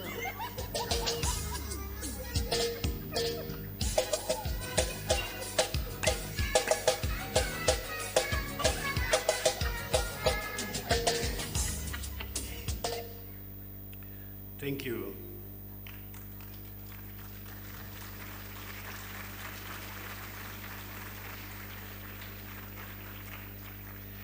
As you saw, this video raises important questions about what kind of education we want, how cybercrime easily enters our homes, how corruption begins, and the issue of integrity. Dear participants, the speak of corruption is to speak of complex and devastating phenomena that destroy citizens, trust in institutions, diverse resources intended for the common good, and increase social inequalities. Corruption steals the future of next generations, especially the young people, and prevents the implementation of the true democratic and social rule of law based on transparency, justice, and equity. Therefore, a fight must be waged against grand corruption on all fronts, with all sectors of society joining efforts to achieve honest governance, exercised by the honest people committed to the public interest. Only it is why can we consolidate the foundation of our collective development. The discussion of the matter, this event represents the rebirth of the hope that we are together and willing to courageously face this challenge, assuming the responsibility of finding sustainable solution. The fight against corruption and cybercrime require concerned responses and strong institutions capable to defining legality and consolidating the democratic rule of law, and should be an integral part of the governance vision reflected in government programs with states establishing fundamental strategic acts such as good governance, social justice, and the modernization of the states. A state that aspires to sustainable development cannot prosper without the integrity and the trust in its institution, and must therefore approve strategies for the preventing and the combating corruption in public administration. In terms of prevention, the focus should be on the ethical education of society, with the emphasis of young people ensuring that the values of integrity, transparency, and responsibility are present in the all citizen, whether in public administration or the private sector, through the promotion or training actions aimed to transparent management, recognition of merit and responsibility in the performance of their duties. Regarding repression, state must strengthen their supervisory research and judicial institution, providing them with foundation, autonomy, qualified human resource, modern technology, means, and adequate financial capacity, and should be also implement structural reforms in public administration, including the creation and structuring of control, auditing, and the accountability mechanism. In the area of cooperation, we believe that the fight against corruption should be conducted without effective interaction between state, civil society, and private sector and international community in order to promote the active participation of every citizen. The new challenge of the digital age is cybercrime. Currently, corruption is found in new forms of manifestation, especially without cybercrime. This type of crime, committed using digital technological means, is one of the great threats to the economic and the institutional security of the generations. Data theft, electronic frauds, manipulation of public systems, and digital espionage are practices that weaken economics, undermine citizen trust, and can be used to cancel the facility of the corruption. Corruption and cybercrime feed off each other. Of the one hand, corruption weakens institutions and opens of the cybercrime. On the other hand, cybercrimes offer new ways to disguise, transfer, and benefit from illicit resources. Thus, the fight against both must be integrated and strategic, investing in technology, education, digitalization, and public ethics. Therefore, the fight against corruption and cybercrime cannot be won slowly through laws, plans, or speech, but rather through continuous action, constant vigilance, and collective commitment.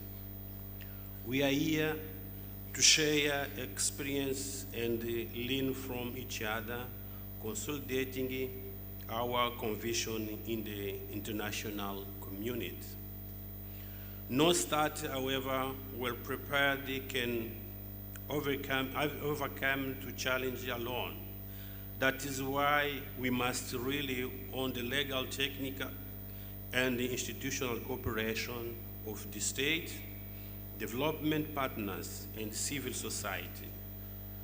Together, we can preserve integrity, protect our institution, and ensure and just our security future for all the future of the generation. They are students. Corruption is not a distant phenomenon restricted by the IFIS speech of the state. Often in Eastbourne, is small everyday gestures like a fun video we showed at the beginning when someone tries to gain an unfair advantage, when someone pays to get something that should be a right, or when someone breaks a rule thinking that doesn't hurt. It is this moment that we need to be vigilant. You are the generation that represent the future of the planet. Every essential role in this fight, you must be firmly reject any act of corruption, whether large or small. A small act today can be a big problem tomorrow.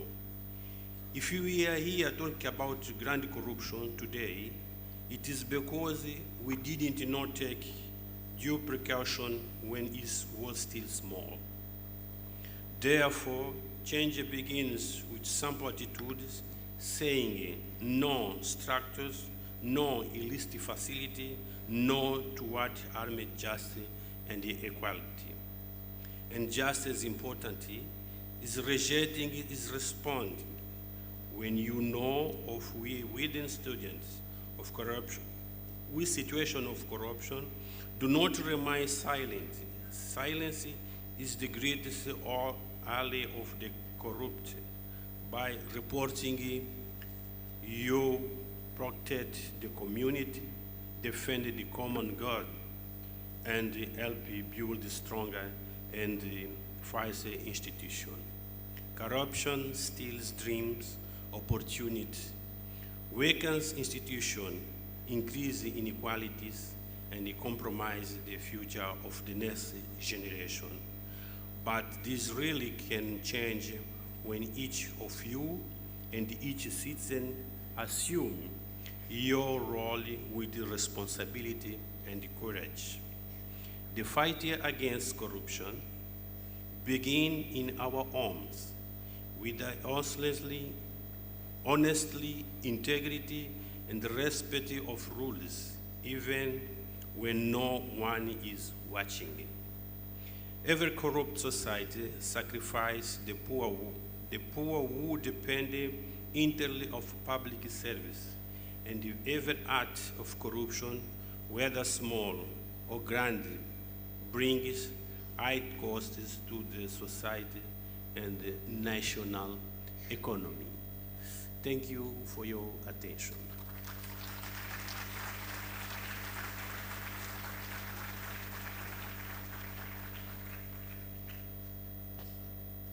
Thank you, Your Lordship. The example you showcased was relevant, especially for the kids seated in the audience. And even students need to raise their voice against corruption. You mentioned about digital literacy, which is even more crucial in today's time. Our next distinguished speaker is Honorable Justice Dr. Josefa Vincent Isaga Pellegrini, Superior Judge from the Superior Court of Justice of Lima, Peru, an eminent jurist and advocate of gender justice and human rights protection. Your Ladyship, we request you to please address the gathering.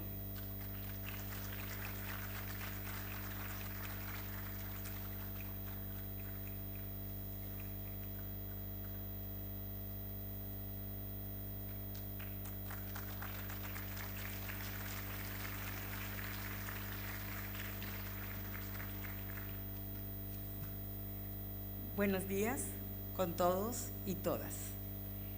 Yo estoy muy feliz y muy contenta de estar acá, sobre todo porque desde el año 2010 vengo participando en estas conferencias y he transmitido este sentimiento y esta emoción a mis colegas en Perú. Tan es así que desde el año 2010 hasta el año 2025 hemos venido a estas conferencias 100 jueces y seguimos viniendo. Y estoy muy feliz porque tuve la oportunidad de conocer al profesor Gandhi. Ahora Guetta está al mando de esta institución y estoy muy de acuerdo contigo y respaldo todas tus iniciativas, ¿no?, legislativas, el deseo de sacar adelante a tu país y sobre todo esta misión que tienes tan importante en la CMS. Los estudiantes deben estar muy orgullosos de pertenecer a esta organización educativa. Eres una mujer con muchos talentos y muchas condiciones. Tienes en la sangre tuya, en tus venas, corre la enseñanza de tu padre, tu mamá, y a ustedes los estimo y los quiero mucho. Y sobre todo, hay algo que siempre voy a recordar y lo tengo en mi memoria y en mi corazón. Fui designada y tuve un reconocimiento como la mujer de la paz por el mundo, que lleva a todos los países, o a mi país sobre todo, el mensaje de paz, de unidad y de fortaleza. Las mujeres en este mundo competitivo nos estamos empoderando, estamos asumiendo retos y sobre todo este es el mensaje que les doy a los estudiantes de este centro de estudios. Sigan adelante y como les decía ayer en la sesión que me tocó plantear un tema sobre la crisis ambiental y la crisis sanitaria y el apoyo que deberían tener los tribunales y el papel importante de los jueces. Y sobre todo les decía a ustedes, estudiantes, que están ávidos de conocer, ávidos de los conocimientos que nosotros los jueces de todos los países que venimos año tras año, darles a ustedes esos conocimientos. Hacen preguntas, hacen cuestionamientos y eso es muy importante.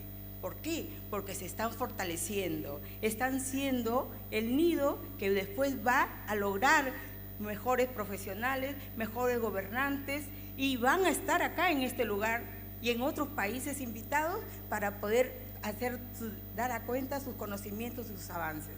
Por eso les decía ayer que el futuro del mundo está en ustedes, los jóvenes.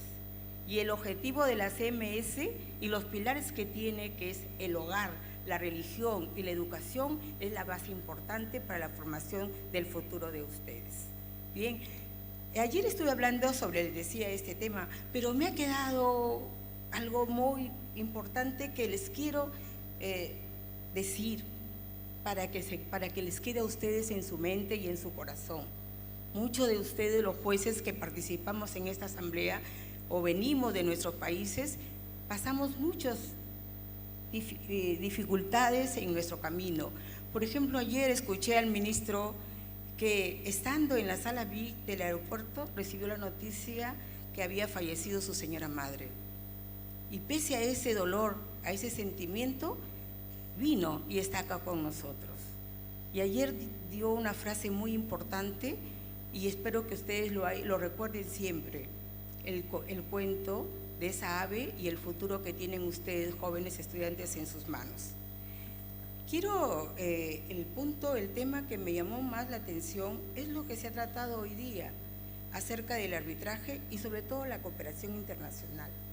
En relación a la cooperación internacional, es importante que debamos nosotros tener en cuenta, ¿no?, que debemos avanzar al mismo ritmo de la tecnología, al mismo ritmo de la comunicación, al mismo ritmo del avance que tenemos ahora.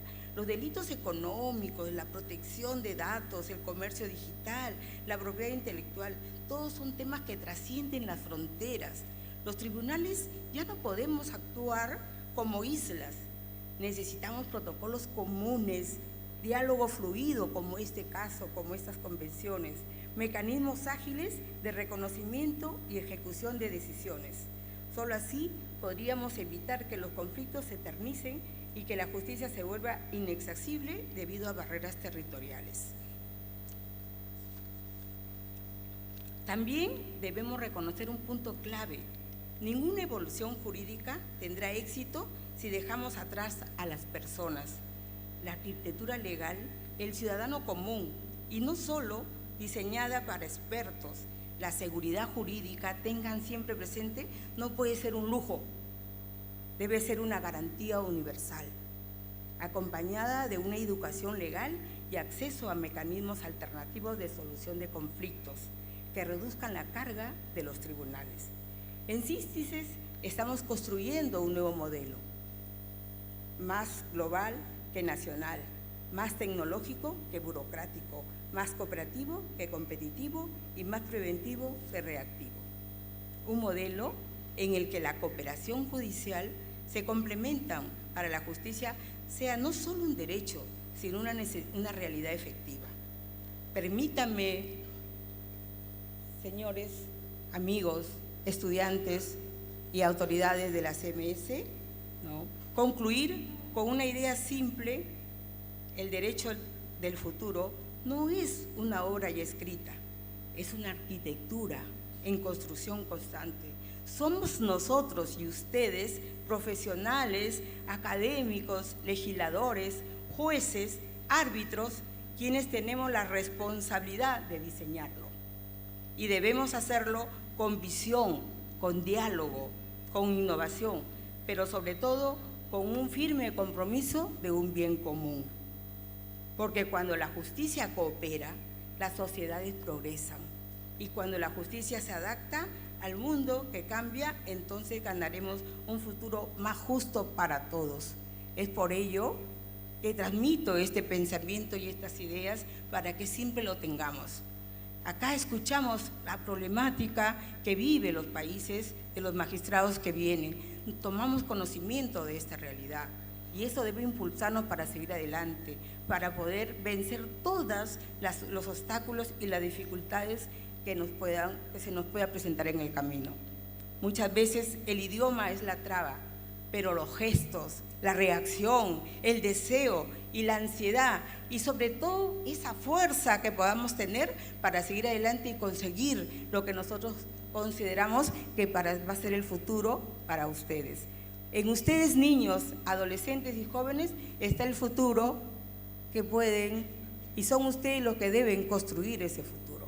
Gracias, Guita, gracias a todos por permitirnos tenernos acá en estas conferencias. Gracias.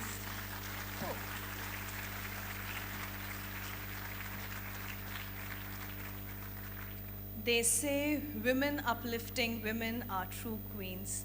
On behalf of Geeta ma'am, I take this opportunity to extend our heartfelt gratitude to your ladyship. Thank you, your ladyship. Your message on equity, gender sensitivity, and judicial humanism strengthens our commitment to inclusive justice, a key value highlighting in our conference.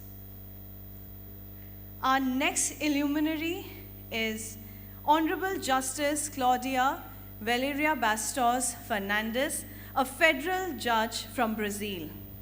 Noted for her expertise in public law, human rights, and environmental jurisprudence. Your ladyship, may we request you to please share your thoughts. Let's give a thunderous round of applause for your ladyship.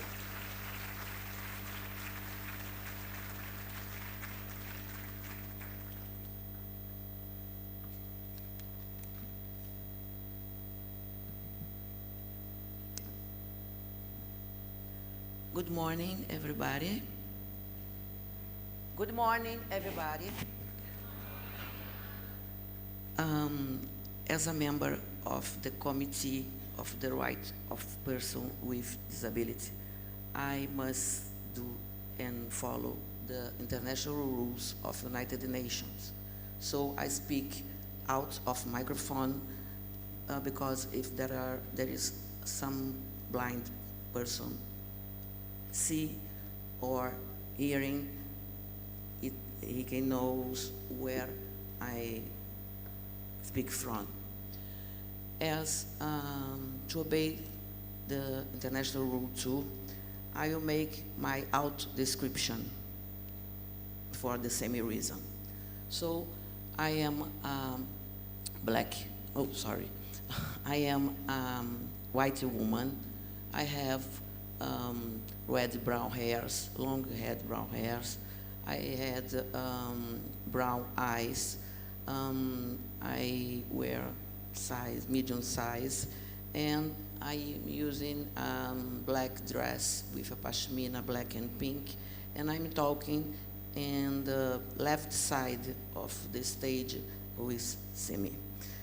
And my name is Claudia Valeria.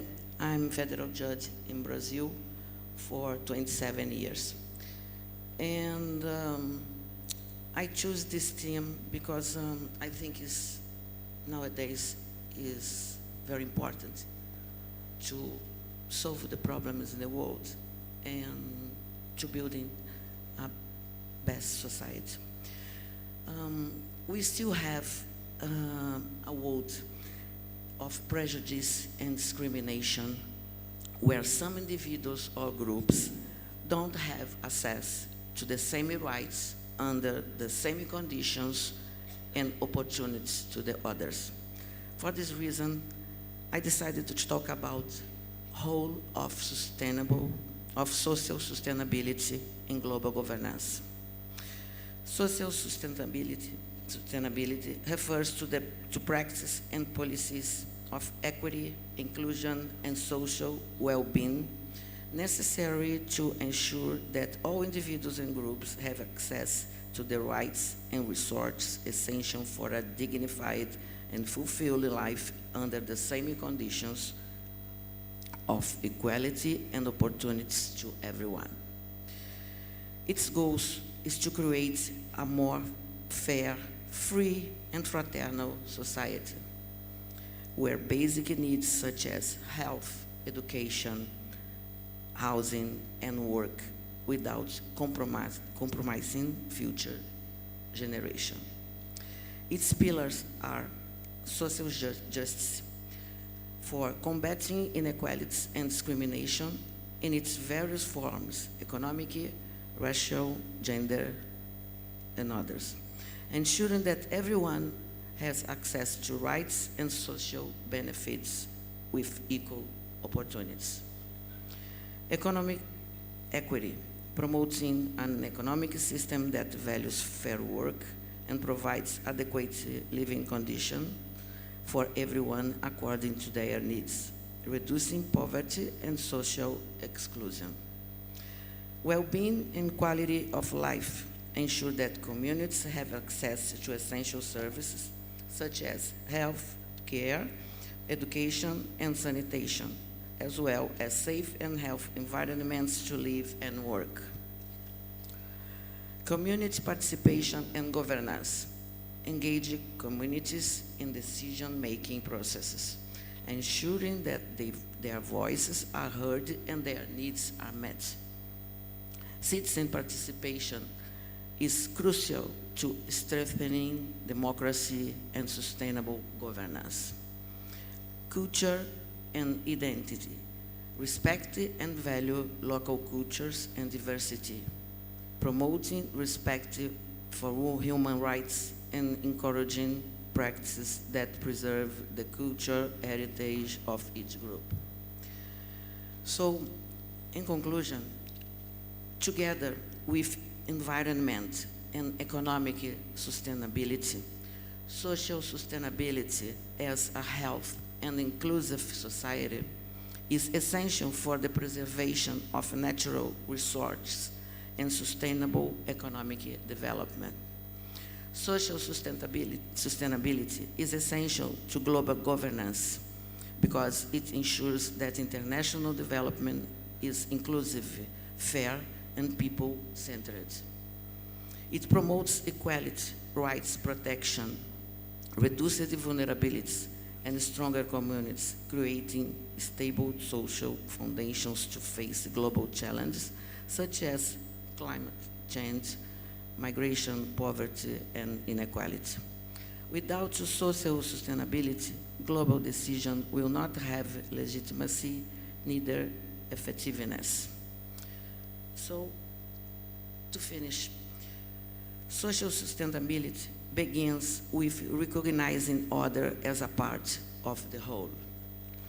And paraphrasing John Rawls in creating the view of ignorance, just imagine what rights you like to have if you don't know which position you would hold in society. I noticed about the great difference we have because 21 years ago, my youngest boy was born with cerebral palsy, and he is totally dependent. So I noticed how the society is discriminated about these people, not about the disabled people, but about the minor groups, like women, like black people, like poor people, like disabilities people. So how to speak about democracy if the differences continues among people? So in Brazil, we are committed, all justice system is committed to reduce the differences and making protocols to equality between people. for this mechanism, we can reduce the judicial cases too and promote the equality among people. So, like Rousseau said, doesn't exist equality if you don't have freedom. So I think it's the main problem of the humanity. We don't have respect for any other because people think different of us, because people are different of us. So we have to remove this problem because all sorts we have reflects in our acts.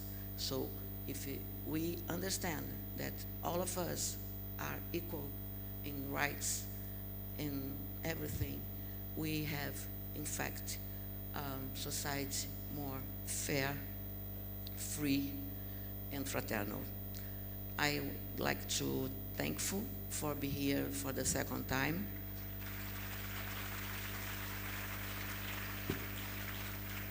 And say that's an honor for me, can speak for all students mainly, because you are the future, you are the hope.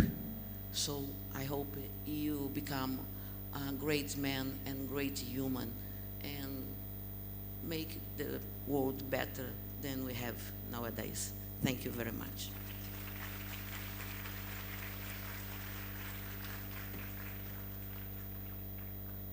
Thank you, Your Ladyship, for your insightful and compassionate address that illuminated the true essence of social sustainability.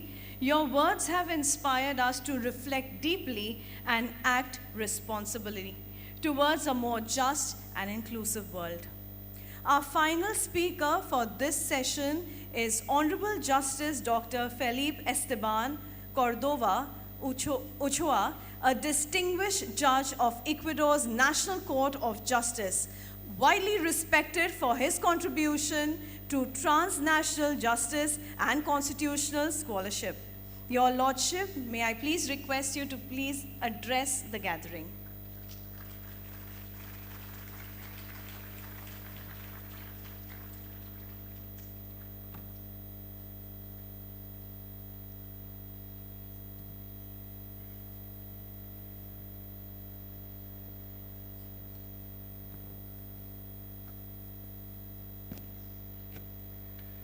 Good morning with everyone.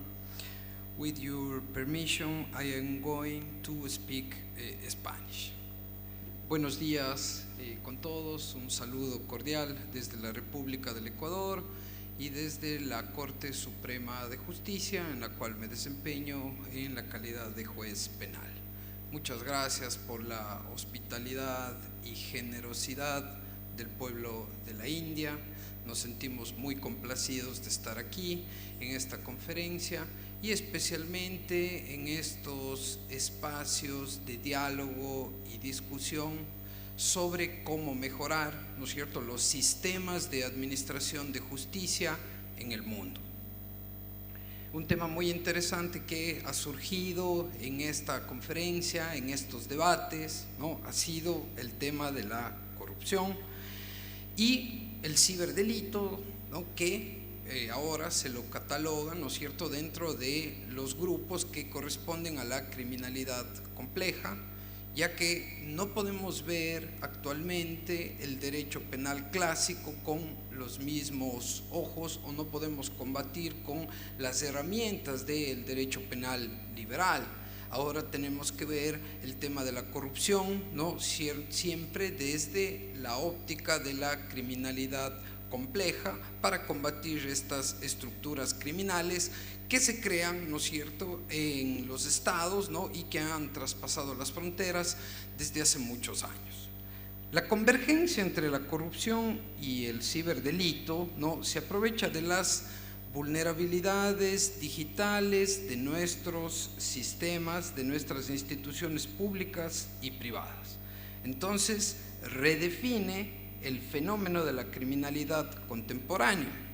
Por lo tanto, este fenómeno no es una abstracción teórica, es una realidad que golpea las finanzas públicas, debilita la confianza ciudadana y desafía las capacidades del sistema de justicia de cada Estado. La corrupción ha sido tradicionalmente entendida como el uso indebido del poder público para obtener una ventaja privada. Sin embargo, en la actualidad, este fenómeno se ha visto potencializado por la tecnología, por el uso de canales informáticos y también ha dado lugar a lo que algunos autores, algunos juristas lo denominan la corrupción aumentada digitalmente. Incluso es importante mencionar que este fenómeno, ¿no es cierto?, ya no se limita únicamente a la manipulación física de documentos o la entrega directa de sobornos, el abuso de recursos públicos sensorialmente percibidos. Respecto a la criminalidad y el ciberdelito, en la actualidad estos actos involucran accesos remotos, modificación de bases de datos y otras formas de ingeniería social. Por lo tanto, los estados deberían estar en la capacidad de combatir esta clase de infracciones. En este proceso, cuando afirmamos los delitos digitales superan la lentitud de nuestros sistemas legales, es porque efectivamente primero el delincuente inventa la forma de cometer los delitos y luego la administración de justicia tiene que tipificarlos o sancionarlos en sus legislaciones. Es decir, es una realidad jurídica compleja la que vive actualmente los países, ¿no es cierto?, en donde se ha desarrollado con mayor gravedad el tema de la delincuencia organizada o de las estructuras criminales. Los sistemas penales fueron diseñados para delitos con huella física, ritmos lentos y procesos secuenciales. Los ciberdelitos, en cambio, se ejecutan en milisegundos, cruzan fronteras y dejan rastros volátiles.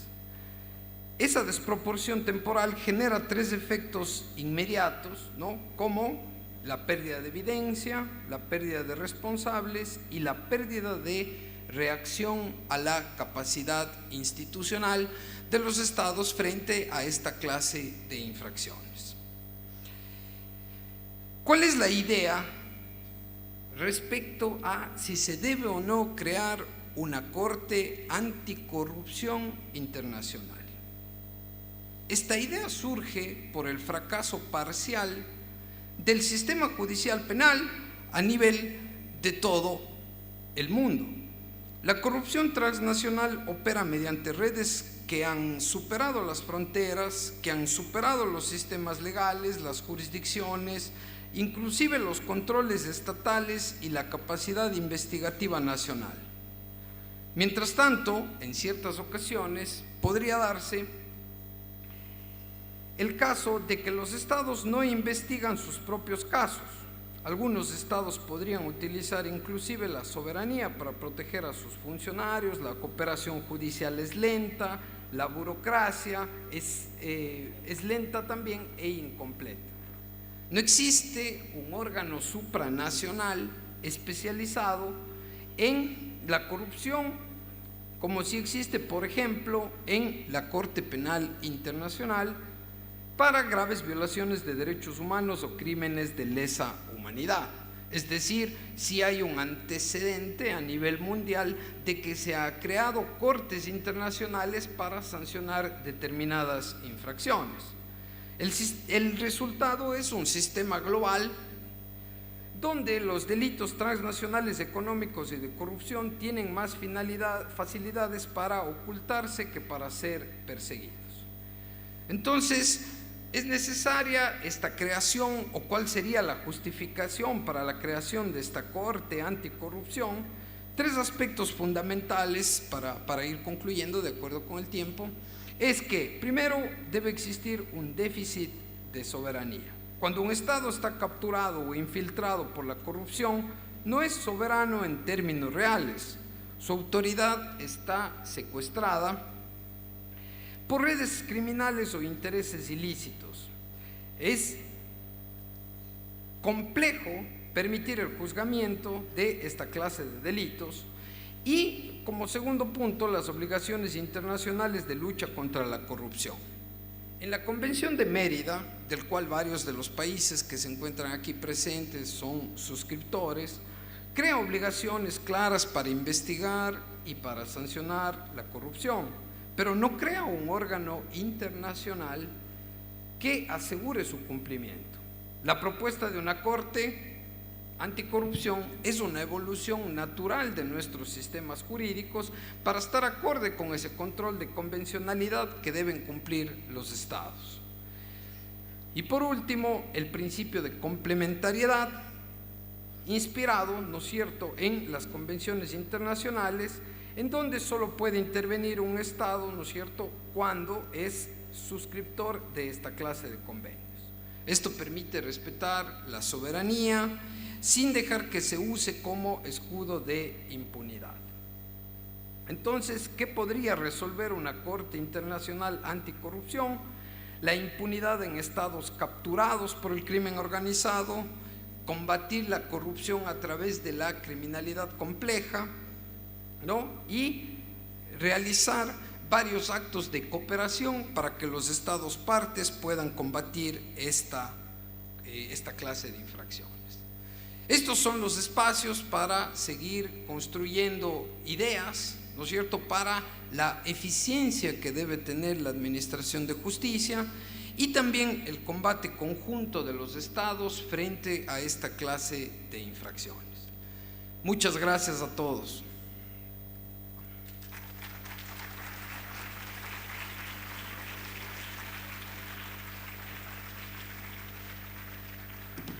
Thank you, Your Lordship. Your message on constitutional adaptability and combating transnational crime strongly aligns with the conference emphasis on global judicial cooperation and transformative governance. I now request the students to kindly come up on the stage and ask their questions. Dear panelists, the questions will be reflecting up on the screen right in front of you in your language as well as in English. I request all the students to kindly ask their questions one by one. Thereafter, please take your seats. The questions will be answered by the panelists as and when they choose it.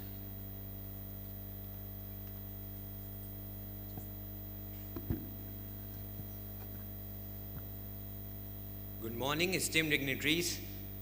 As grand corruption and cybercrime together threatens our society's moral and digital foundation, my question for you is, when AI systems influence foreign policy or trade decisions, how far can domestic courts scrutinize executive action without breaching the principle of separation of powers? Thank you. Warm greetings to the esteemed delegates. My question to all the panelists is open, and the question is that how developed is the global legal framework to discourage and prevent corruption by the rich and powerful? How developed is the global legal framework to discourage and prevent corruption by the rich and powerful?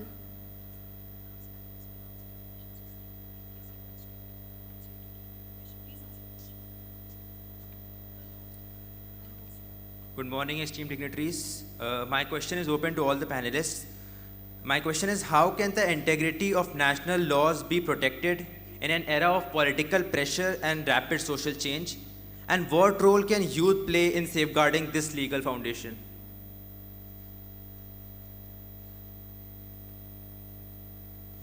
May I request the panel to kindly take up a question of their choice?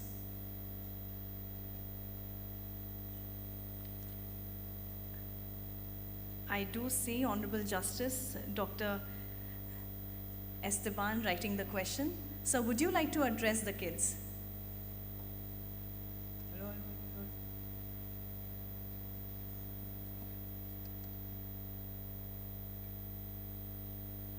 Bien, gracias.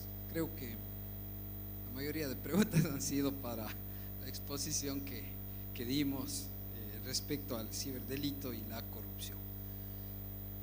Si no entendí mal, se pregunta por parte de los estudiantes cómo no se podría violar la soberanía de los estados, cómo permitir, ¿no es cierto?, combatir la corrupción de los ricos y poderosos y respecto a las políticas públicas. ¿Qué es lo que pasa actualmente respecto a los delitos de corrupción? Conforme indicaba, ya no podemos combatir los nuevos actos de corrupción desde un derecho penal clásico o desde un derecho penal contemporáneo. ¿Por qué? Porque las dinámicas sociales han cambiado y por eso es que el ciberdelito está dentro de los delitos que se los considera como de delincuencia compleja o de estructura criminal. ¿Por qué? Porque a veces no deja rastros, son volátiles, ¿no? Inclusive esta clase de delitos, ¿no es cierto?, se comete en forma transnacional. Entonces, ¿cómo no se vulneraría la soberanía de los estados conforme se ha consultado por parte de los estudiantes en primer término? Pues es importante tener dos aspectos fundamentales. Primero, el Estado debe ser suscriptor de los convenios internacionales que permitan combatir determinadas infracciones. Y segundo, el tema de la cooperación internacional que ha sido traído a colación por varios de los colegas juristas. Qué importante que es la cooperación internacional. Pero recordemos que si existen delitos transnacionales o que se cometan en otra clase de países, para no vulnerar la soberanía, para no vulnerar el principio de legalidad, ¿no es cierto?, de los estados, tenemos que ver si efectivamente esas infracciones, ¿no?, esos delitos que se cometen también están sancionados tanto en el estado en donde se habría cometido la infracción y en el estado en donde surgen los efectos jurídicos de esa infracción. Entonces, qué importante que es cooperación internacional y la suscripción de los tratados internacionales, que inclusive podría, ¿no es cierto?, dar paso, ¿no?, a la extradición de las personas que se encuentran en un estado extranjero y que son requeridas por determinado estado para cometer la infracción. Ahora, ¿cómo se podría combatir, dice, la corrupción cuando son personas ricas y poderosas? Esa creo que fue la pregunta, si no entendí mal. Bueno, es un tema complejo. Las estructuras criminales no siempre, ¿no es cierto?, dejan huella de las infracciones. Por eso es que a nivel mundial, ¿no?, a nivel mundial y en materia penal, que es mi especialización, ya ha dejado, ¿no es cierto?, de ser una práctica general el garantismo penal y se ha vuelto una práctica general el eficientismo penal. ¿A qué se refiere el eficientismo penal? Es de que existe un relajamiento de determinadas garantías. Ya no existen estándares altos ¿para qué? Para perseguir el delito, para practicar la prueba, ¿no es cierto? Entonces, importante, ¿no?, que todos los países, ¿no?, y a nivel mundial en materia penal se basan, ¿no?, en la prueba indiciaria. Qué importante que es. Y claro, no dejamos, ¿no es cierto?, de observar que efectivamente los delitos podrían ser cometidos por personas ricas y poderosas, pero para eso, ¿no es cierto?, deben existir sistemas judiciales eficientes que nos permitan combatir esta clase de delitos. Muchas gracias. No sé si mis colegas también quieren aportar algo más de la explicación. Gracias. Thank you so much, Justice Philip, for answering all the three questions. Yes, all yours, ma'am. Voy a intentar hablar en español porque en portugués no hay traducción. Para responder la primera pregunta sobre el combate a los cybercrimes, violaría la separación de los poderes. Creo que la pregunta es esa. Entendo que no hay cualquier violación de poderes en un país cuando combatemos los cybercrimes. En Brasil es una práctica que vem aumentando cada vez más, sobretudo después de la pandemia de COVID. Los cybercrimes, especialmente en relación a las crianças y los jóvenes, vienen creciendo con la pedofilia, estupros virtuales y otros crimes de grande seriedad. Pero o que tenemos?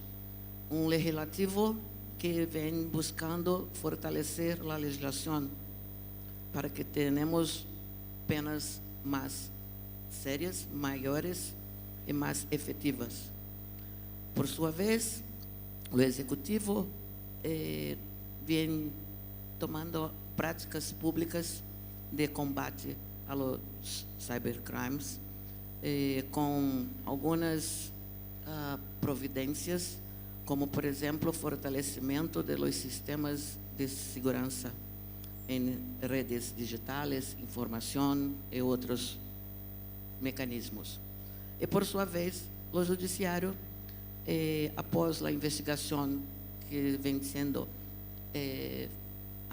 haciendo em todo o território nacional pela polícia para combate a los crimes cibernéticos, o sistema judicial vem se empenhando com protocolos e com medidas para que efetivamente esses processos, essas demandas sejam julgadas com breve tempo para que as penalidades se possam ser aplicadas com efetividade. Portanto, por lo tanto, não creio que há qualquer violação à separação de los poderes quando se vamos combater los cybercrimes. Es eso. Thank you, Honorable Justice Claudia, for answering the question. And for sure, having an independent judiciary will make all the difference. Simplemente quería acotar respecto al tema de la corrupción y lo importante que es, en este caso, la separación de poderes. Lo que les quiero decir a ustedes, los estudiantes, que deben tener siempre presente que el Poder Judicial, los tribunales, debemos trabajar de manera independiente. Nosotros somos la fortaleza, ¿no?, y el poder de cada de los países. La corrupción, nosotros somos los que sancionamos a los corruptos y lo debemos hacer con fuerza, con independencia y con libertad. En el país de Perú hemos tenido muchos actos de corrupción, como lo hemos tenido varios de los países de los magistrados acá presentes y quizás también acá en la India, ¿no? Pero como les digo, no es bueno decir que nuestras autoridades gubernamentales son corruptos, pero sí lo hay. El Poder Ejecutivo, en el Poder Legislativo, en el Poder Judicial. Pero lo más importante es cuando nos toque resolver a nosotros los jueces, lo hagamos con esa valentía. Que caiga quien caiga y de esa manera podemos combatir la corrupción acá, allá y donde sea. Los tribunales deben ser independientes.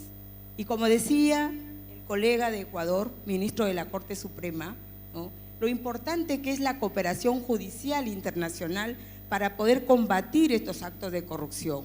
Porque muchas veces cometen los actos y se valen y se escapan y se fugan a otros países donde consideran que no puede haber un proceso de extradición. Por ello que es importante la cooperación internacional, porque de esa manera los jueces podemos extraer de los países donde se ocultan los corruptos y traerlos para ser sancionados y que paguen esos actos, porque de esa manera van a tener temor los corruptos y no poder hacerlo, y poder de esa forma eliminar poco a poco la corrupción en nuestros países. Por eso les digo que la cooperación judicial internacional debe avanzar al ritmo. Los delitos económicos, la protección de datos, el comercio digital, la propiedad intelectual, todos estos temas trascienden fronteras. Los tribunales ya no pueden actuar como islas. Los tribunales necesitamos, como dijo la colega de Brasil, protocolos, ¿no?, protocolos y diálogo fluible y mecanismos ágiles de reconocimiento y protección en nuestras decisiones. Gracias.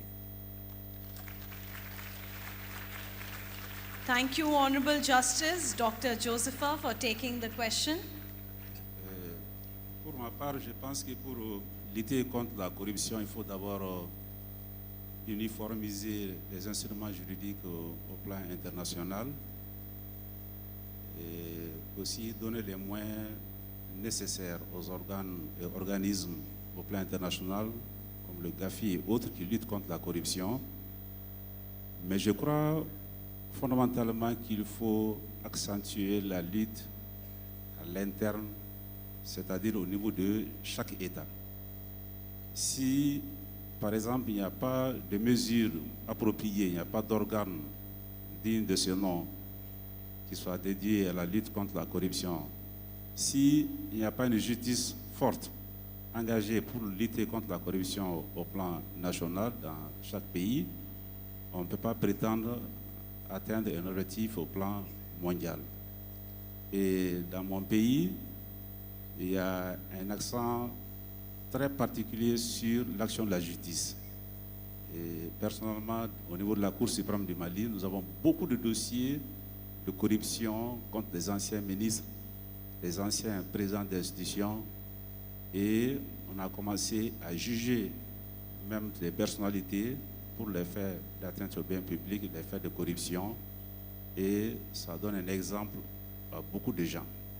Donc je résume mon intervention pour dire qu'il faut uniformiser les instruments de lutte au plan international et qui va éviter que quelqu'un qui est poursuivi pour corruption dans son pays ne trouve de refuge dans un autre pays et qu'on puisse faire de ça un crime même contre l'humanité qui peut être puni dans tous les pays, qui ne peut pas être laissé impuni, comme je le dirais. Et ça, c'est à cela où on peut avoir notre salut, le monde peut avoir le salut. Donc, une fois de plus, il faut beaucoup de coopération, il faut beaucoup travailler sur les textes et amener chaque pays à lutter sérieusement contre la corruption dans son pays. Merci bien. Thank you, Your Excellencies, for your valuable contribution this morning. On behalf of City Montessori School, we extend our heartfelt gratitude to all our honorable speakers for this session. May we give them a thunderous applause for their excellent delivery this morning. I request all protocol officers to kindly come up on the stage and escort your guests back to their respective seats. Thank you, Your Excellencies. You may please take your seats. I request all protocol officers to kindly ensure your kind presence up on the stage. Kindly use the side staircase to escort your guests back to their respective places.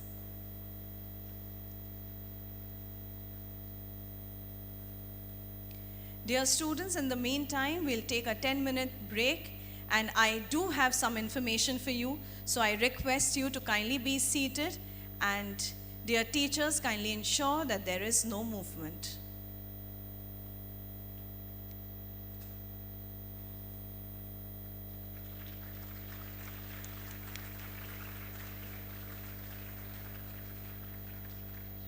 Thank you, Your Excellencies. Protocol officers, kindly be up on the stage.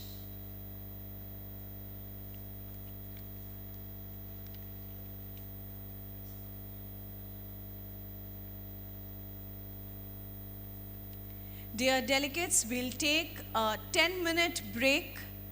There is a lounge area available for you at the rear end of the auditorium. If you wish to grab a tea or a coffee for yourself, you may do so. I request all the protocol officers, in case your guest requires to freshen up or wants to relax for some time, you may take your guest to the lounge area. Can we please close the curtains?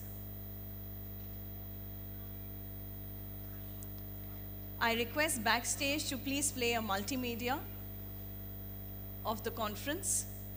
Dear students, you do have a 10-minute break. In case there are any kids who want to have a one-on-one session or ask any questions from their panelists or the delegates here, you are requested to come in front with the help of your teacher in charge only. Kindly ensure that when you're moving, there is discipline and decorum in the auditorium. Thank you. See you after 10 minutes.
Good afternoon, dear students. I request everyone to kindly be seated as the Mayor of Lucknow is here with us. All the students right here in front of me, I request you to kindly take your seats. Thank you so much. Dear teachers, you have a job to do. Quickly. Please settle your students. I request all students right in front to kindly vacate the aisle, as we are expecting the Mayor of Lucknow anytime now.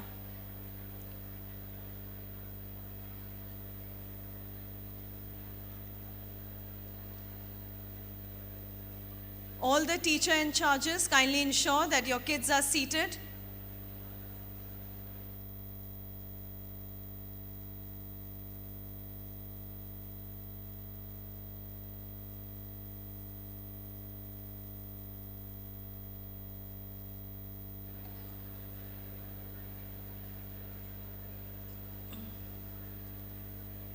Dear sir, you need to request your kids to kindly move back to their respective seats.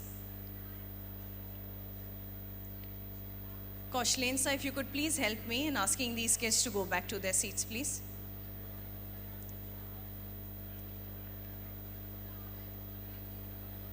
Dear students, I request you to kindly take your seats. Teacher in charges, PETs, kindly be on duty and ensure that now there is no movement.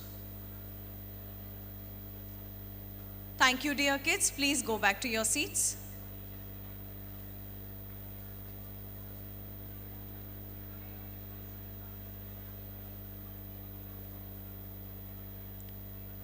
Dear PETs, kindly ensure that if there are any kids outside the auditorium, kindly gather them back inside the auditorium.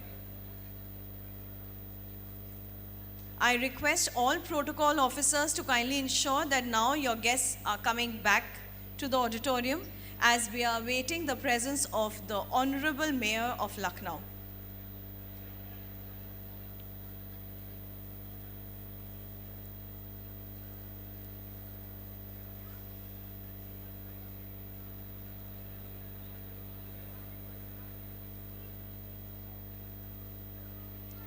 I request all students to kindly be seated.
All right, everyone, I request you to kindly stand as we welcome the Mayor of Lucknow.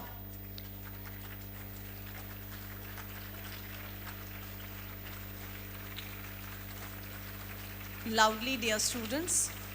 You should be more energized than us. Thank you.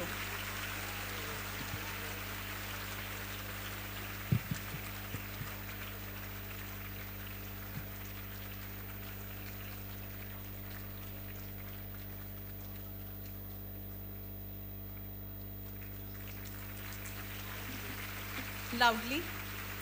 जोरदार तालियों से स्वागत करिए लखनऊ की महापौर Mrs Sushma Kharakwal जी का. On behalf of City Montessori School, I extend my warm welcome to the Mayor of Lucknow, Mrs. Shushma Kharkwal ji.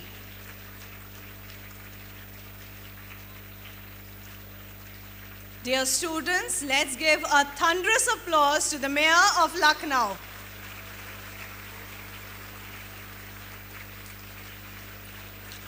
I request all the kids to kindly take their seats.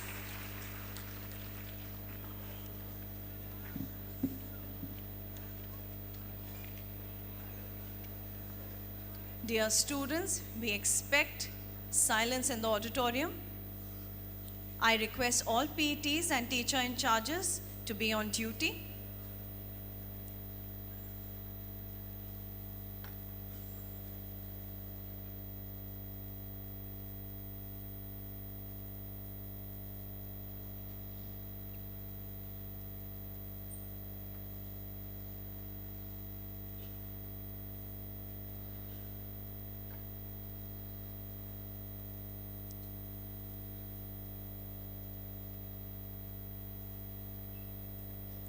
A very warm welcome to the Mayor of Lucknow, Honorable Srimati Shushma Kharkwal ji ka.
I request everyone to kindly vacate the aisle as the Honorable Mayor of Lucknow is moving towards the lounge area.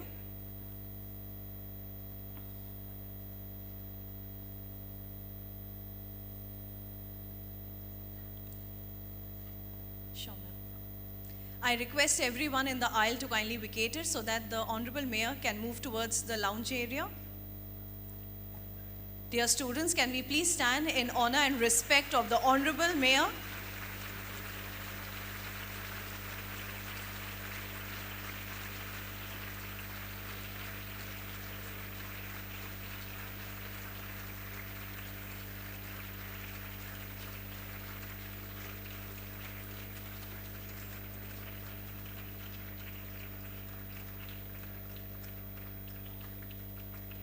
Thank you so much, dear students. Kindly be seated. Can we please have the multimedia of the conference up on the screen?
welcome to all guests at this 26th International Conference of Chief Justices of the World. It is my special privilege today to welcome our chief guest, Honorable Shri Om Birla Ji, Speaker of the Parliament of India. His Excellency Mr. Stepan Mesic, former President of the Republic of Croatia, Honorable Dr. Pakalitha Mosisili, former Prime Minister of Lesotho, Honorable Frederick Osbert, Speaker of the House of Representatives of Antigua and Barbuda, Dr. Sudhanshu Trivedi, Member of Parliament, India. And again, it's my honor and privilege to also welcome the 20 sitting Chief Justices and Deputy Chief Justices of their respective countries here at this conference, and 83 other judges of Supreme Courts, Appeal Courts, High Courts, and other courts from 52 countries that are represented here.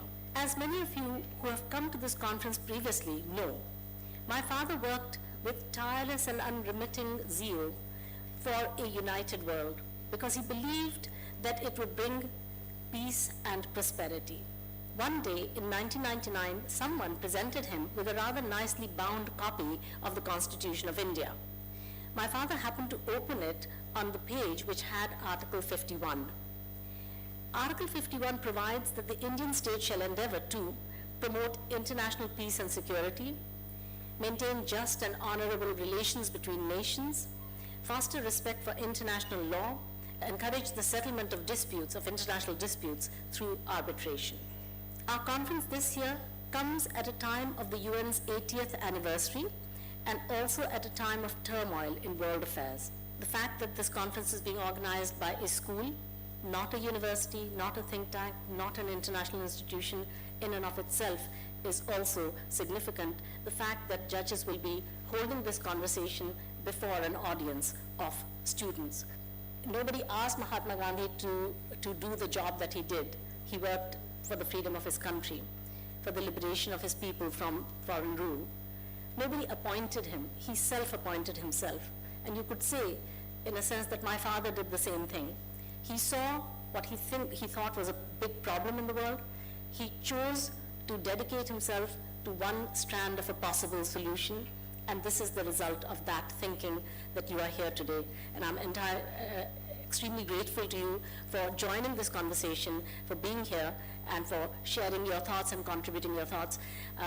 I hope when I have opportunity later on in this conference to share some other thoughts with you about what we think the conference has contributed so far or achieved so far, what kinds of vignettes are coming out from this conference. Thank you so much for your attention.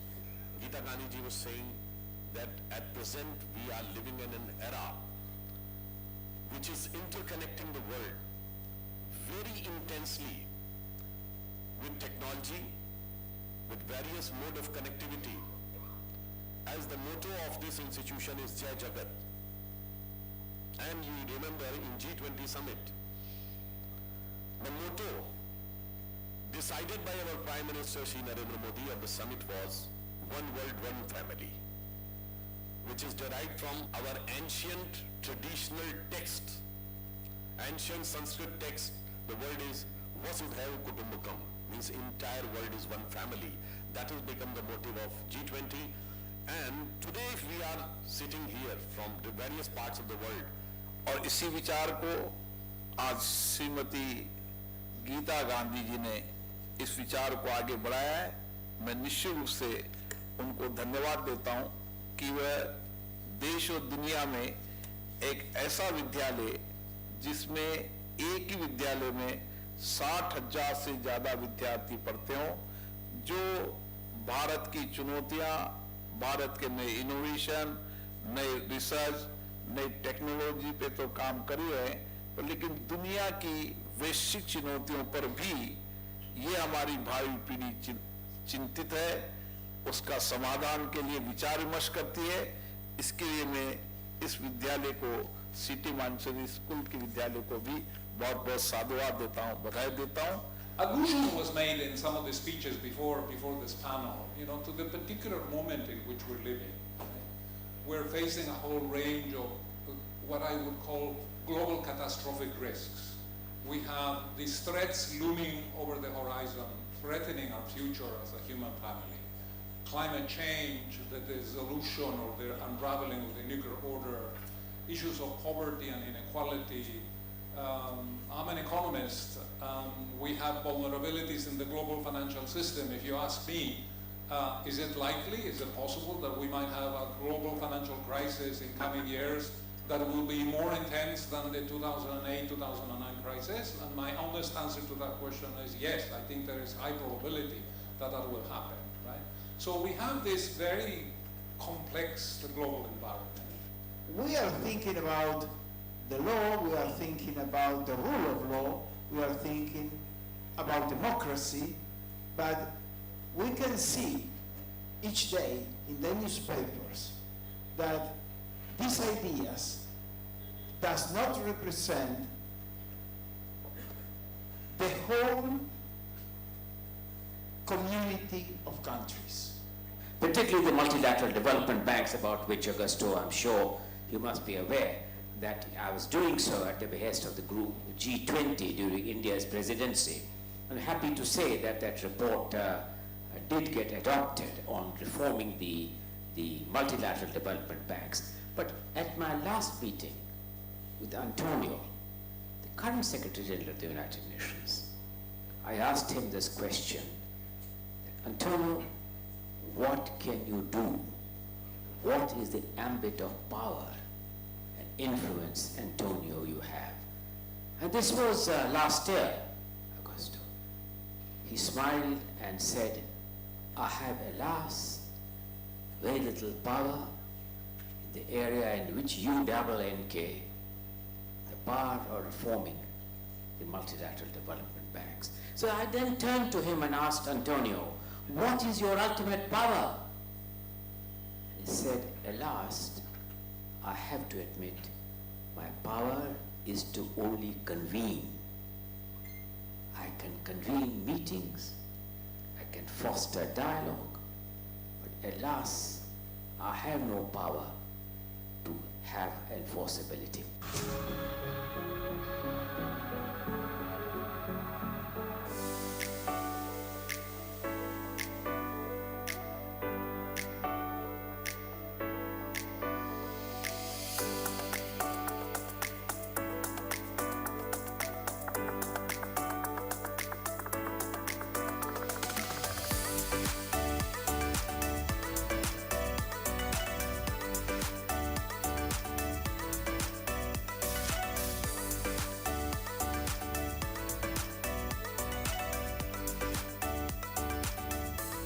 Very warm welcome to you to the Baha'i House of Worship, popularly known as the Lotus Temple.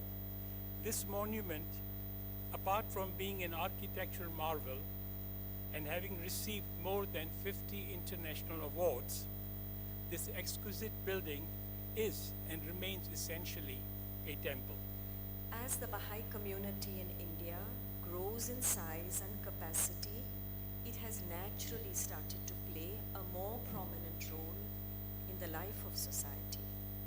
So in an increasing number of national spaces, Baha'is now share insights and experience as their contribution to shaping and advancing thought on areas so critical to the progress of any society or country, such as communal harmony, gender equality, education, and the equality of women and men.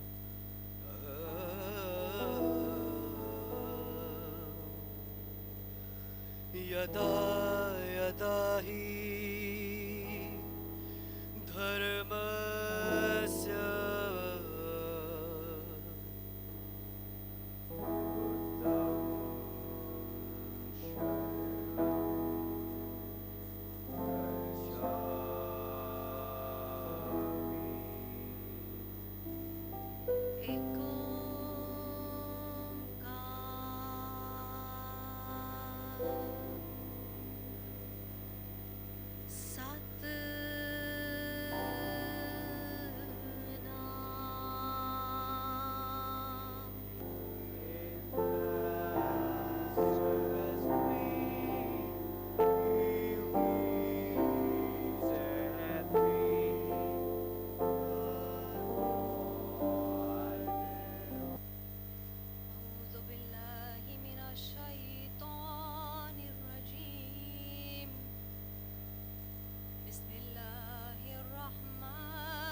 to cause them to unite in harmony,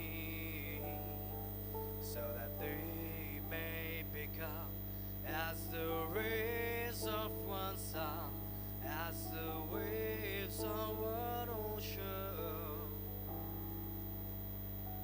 and as the fruit of one tree. Gather all the people beneath the shadow of thy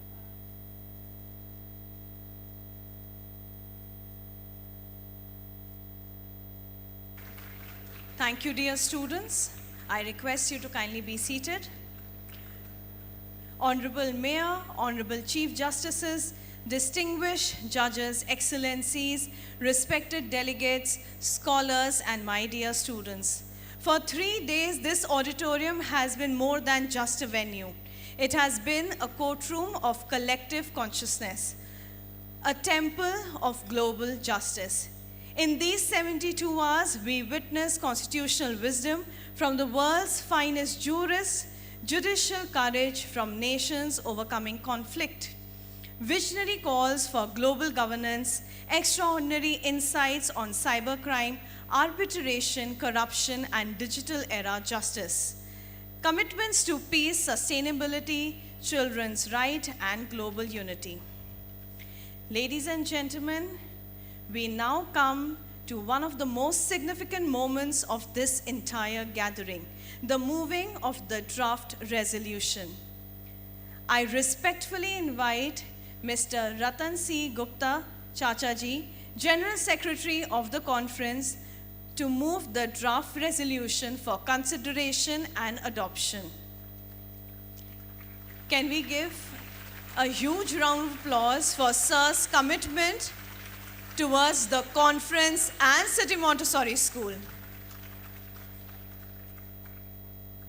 I humbly request the kind presence of the following honorable judges up on the stage, beginning with Honorable Justice Mapadua. Respected sir, I request your kind presence up on the stage for the draft resolution. I request the protocol officers to kindly ensure the presence of your guests up on the stage. I now request the kind presence of Honorable Justice Rizinsi Robert from Malawi, Honorable Justice Becky Maphala. I request the protocol officers to please ensure that your guest is escorted up on the stage. Honorable Justice Simavita Percy from Samoa,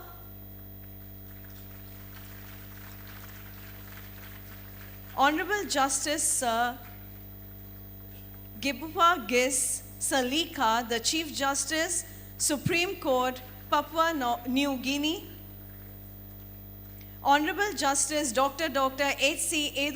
Adaloma Sharif Sir, First Deputy Chief Justice, Supreme Court, Constitutional Court, Egypt. Honorable Justice João Antonio da Baptista, Deputy Chief Justice, Supreme Court of Mozambique. Honorable Chief Justice Shirley from Kyrgyz Republic. Honorable Justice Paseng Wongmo from Bhutan.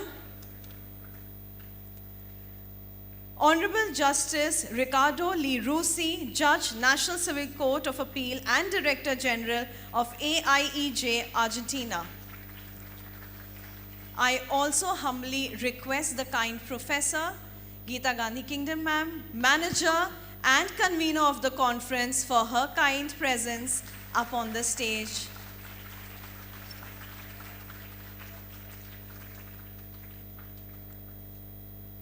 May I also request Mr. Osbert R. Frederick to kindly grace us with his kind presence up on the stage.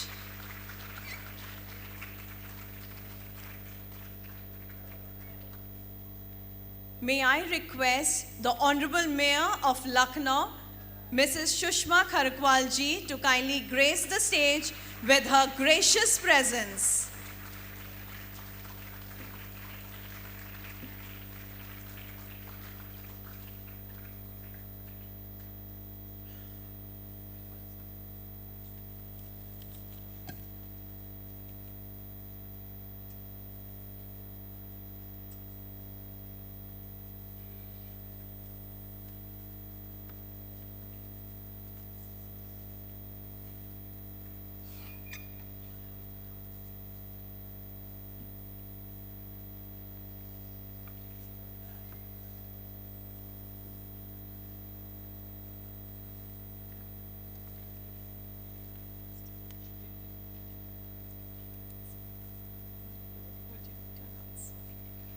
We'd also like to have the presence here of, please, of the Chief Justice of Botswana and the Chief Justice of Mauritania.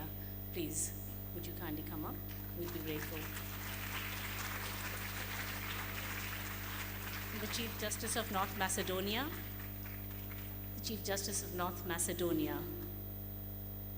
North Macedonia Chief Justice. And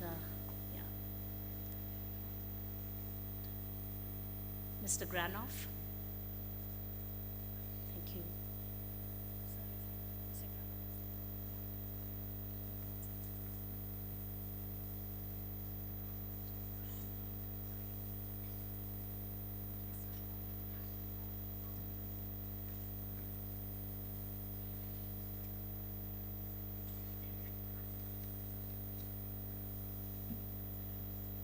May I request Ratan Gupta ji, as lovingly we call him Chacha ji, to kindly address the gathering. Can we please provide with a hand mic to sir?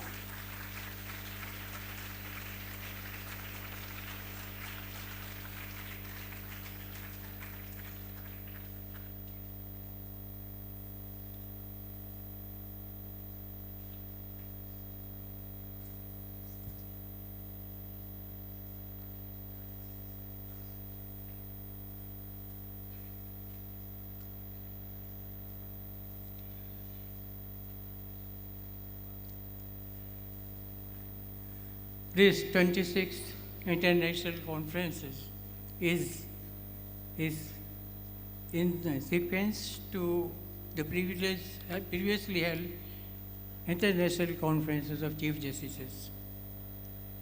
And on this occasion, I consider my duty to welcome, to give a hearty welcome to our Mayor, Srimati Sushma Kharakwal ji.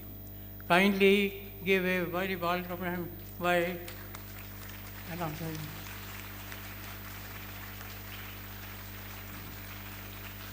It is duty her untiring efforts that Lucknow has become all the more better, a better place for the tourist, a better place for the citizens.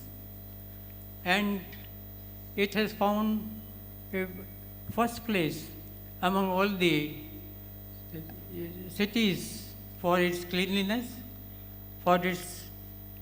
and apart from that, it is, as we all know, a city of ancient culture, tradition, and mutual cooperation. This session is for presenting the draft resolution.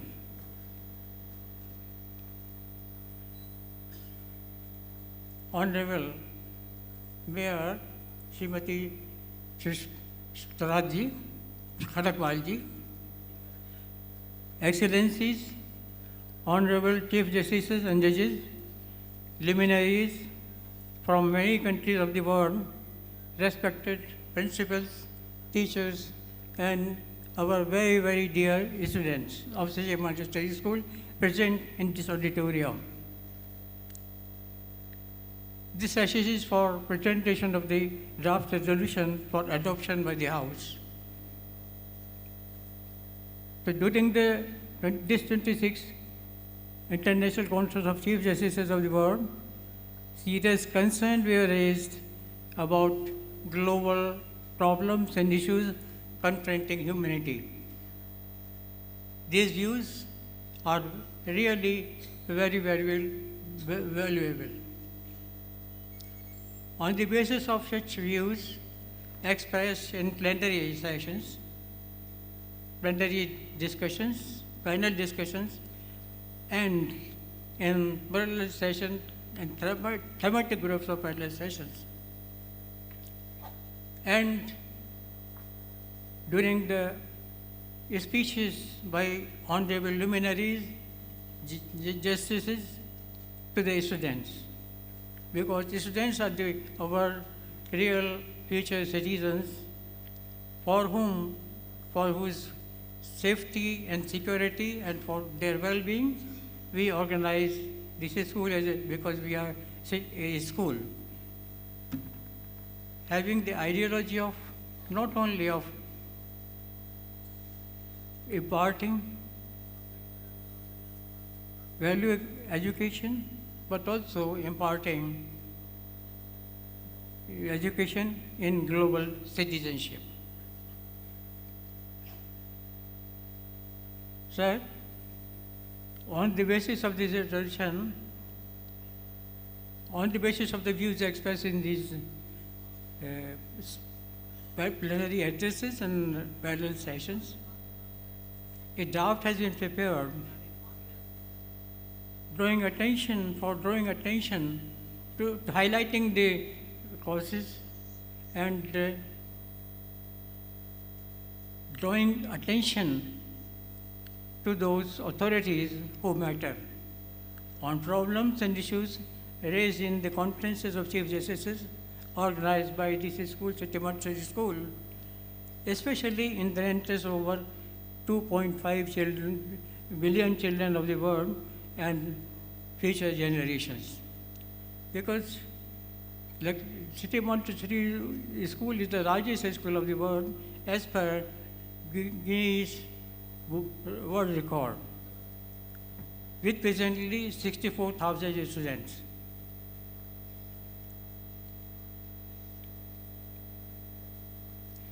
That is why our duty to draw attention for a safe and secure future for our children and generations yet to be born, and their various rights, and that their various rights are protected.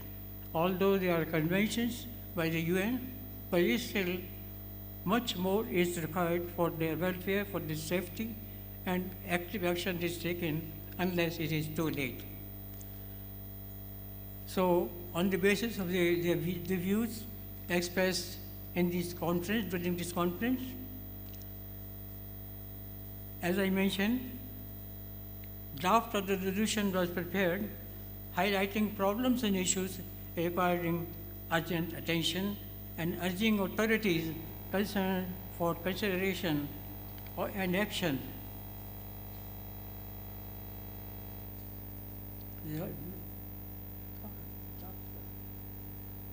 For requiring attention of the authorities concerned, the draft so prepared was considered by Excellencies and Chief Justices last evening when amendments were made in the draft resolution. It was considered by them, and some amendments were proposed which have been incorporated in the draft now. So this draft will now be distributed, circulated among all of you.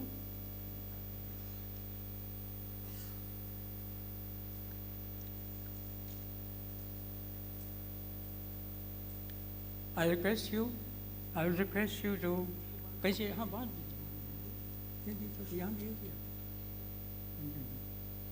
I request you to kindly go through this draft, and if you have any proposed amendment, if any suggestion for amendment of the draft, then kindly do so. In the meantime, I think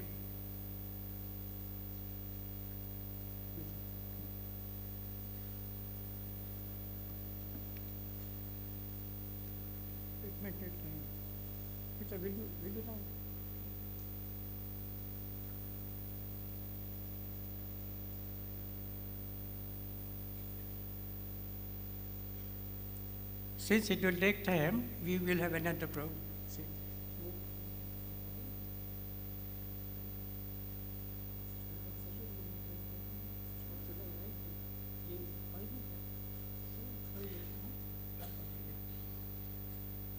This has been circulated, the draft resolution, and this will be read out by Professor Geeta Gandhi King. And myself. The draft resolution runs like this: being aware that the world is facing grave threat to peace and security owing to ongoing wars and conflicts, which is even raising a specter of nuclear war, creating many devastating problems, impacting lives of the people, leading to large-scale death and destruction, and polluting the ecology and environment of this planet.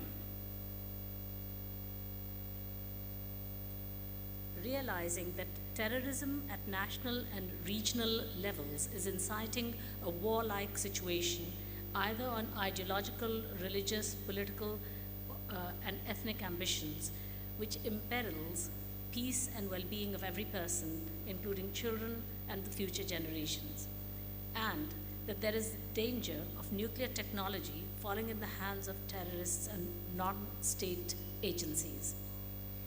Believing that war and violence is not an option to resolve disputes and pains, but it must rather be resolved by dialogue and negotiations in the spirit of ancient Indian ethos of Vasudhaiv Kutumbakam, the whole world is a family, to live in unity, peace, and prosperity.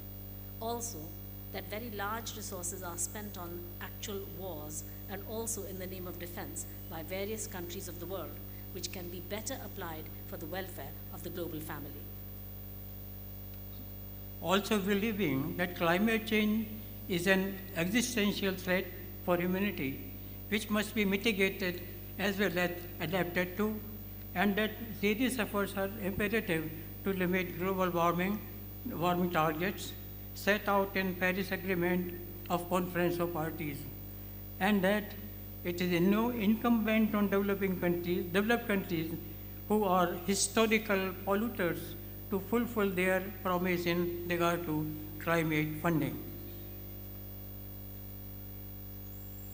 Further realizing that the survival of humanity is becoming all the more critical because a large section of people around the world are deprived of basic human rights and fundamental freedoms and are living in abject poverty. And a large number of children, especially in poor countries, are exposed to various abuses and are deprived of their various rights as children. Acknowledging that the United Nations organization is the largest organization working for peace, human rights, development, and in some other fields, but it does not have the capacity or mechanisms to mitigate or address many of the world's problems and issues, and therefore it is absolutely necessary to have a new look at the United Nations and its charter, and also at other multilateral organizations with a new perspective, taking into account present global scenario and future needs of planet Earth. Now, therefore, we the Chief Justices, judges and legal luminaries from around the world participating in the 26th International Conference of Chief Justices of the World,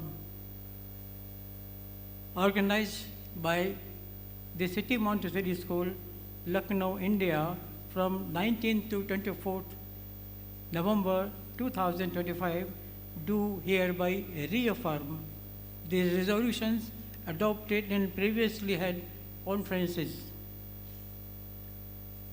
of Chief Justices, and also reaffirm centrality of rule of law and independence of judiciary, and further resolve: 1.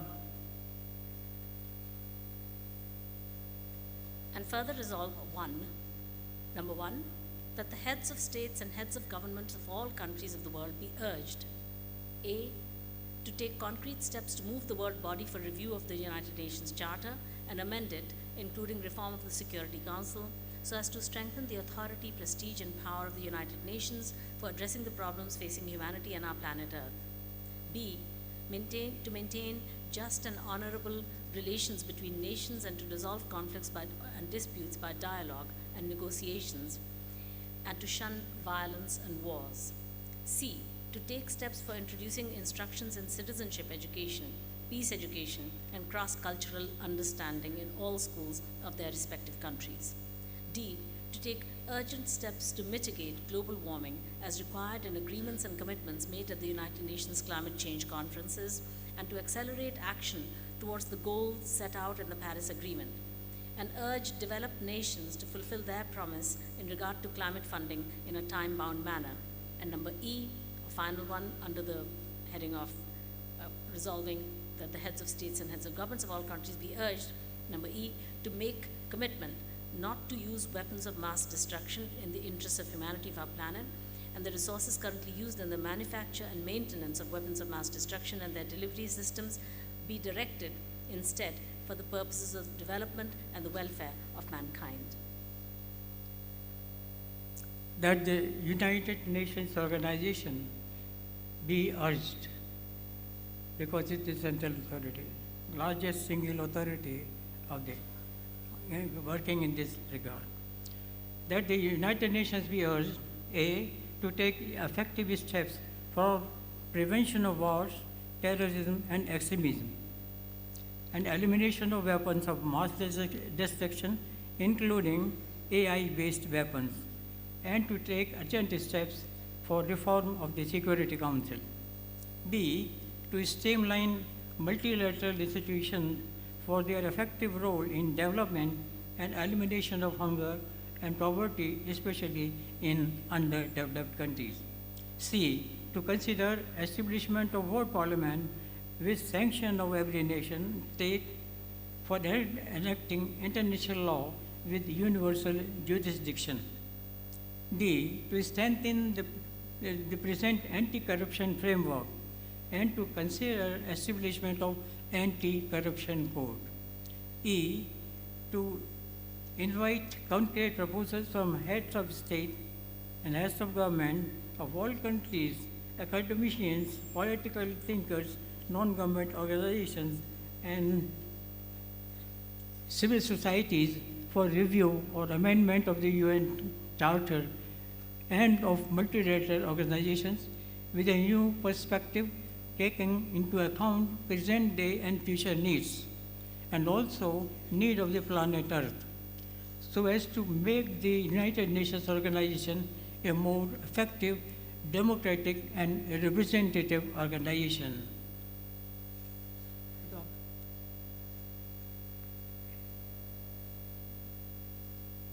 And F, to consider framework for protection of global commons and outer space and for the establishment of International Environmental Court. Number 3, that members of the judiciary of all countries of the world be urged, A, to motivate respective national governments to take steps to introduce cross-cultural and global citizenship education in all schools, B, to advise their respective national governments on the establishment of International Anti-Corruption Court, C, to use every means available to them to create a climate of opinion in favor of the establishment of effective global governance structures suited to the present and future requirements, and D, to uphold the rule of law and to promote respect for the dignity of all persons, which is the basis of all fundamental human rights and fundamental freedoms. Also resolved that this resolution be sent to all heads of states and government and chief justices of all countries of the world and to the Secretary General of the United Nations Organization for consideration and appropriate action.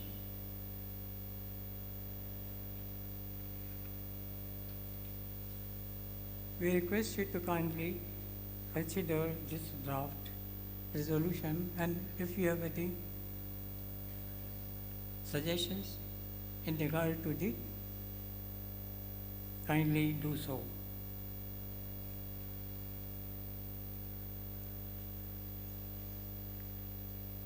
Any suggestions? I think none is coming. So, pardon?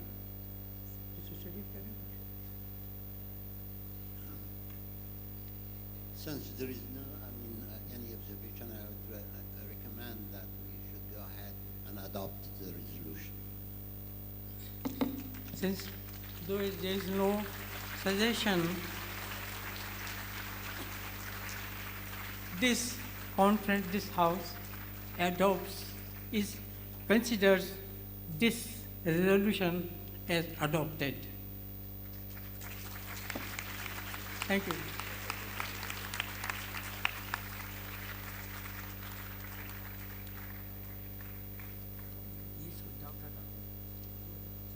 इसी बात को मैं हिंदी में संक्षिप्त में बताना चाहूँगी कि ये जो घोषणा पत्र है ये पारित किया गया है। आज यहाँ पर जो बैठे हुए मुख्य न्यायाधीश और न्यायाधीश हैं 52 देशों के, उनके समक्ष ये जो घोषणा पत्र है ये कल इसके पर काफ़ी विस्तृत चर्चा हुई थी और आज इसको पूरा उस चर्चा में जो भी सुझाव दिए गए थे उनके आधार पर उसमें जो भी संशोधन किए गए उसके बाद आज ये पढ़ा गया है पूरे ग्रुप के सामने। और क्योंकि किसी का और कोई सुझाव नहीं है और एतराज़ नहीं है तो इसको पारित किया गया है। धन्यवाद। बहुत बहुत बधाइयाँ। और हमारे प्रेस के सम्मानित we have the members of the press here, and before we move on to the press conference, I would like to invite the Honorable Lord Mayor of Lucknow City. She's Mrs. Sushma Kharakwal.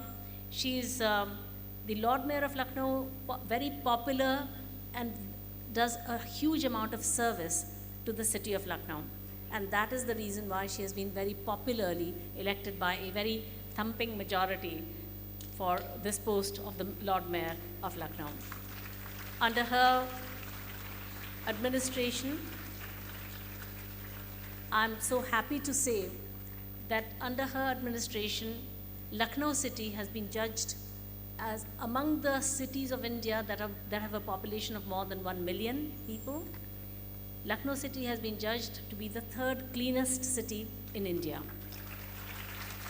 And that is a tribute to her efficiency. Lord Mayor of Lucknow, Honorable Mrs. Sushma Kharakwal ji.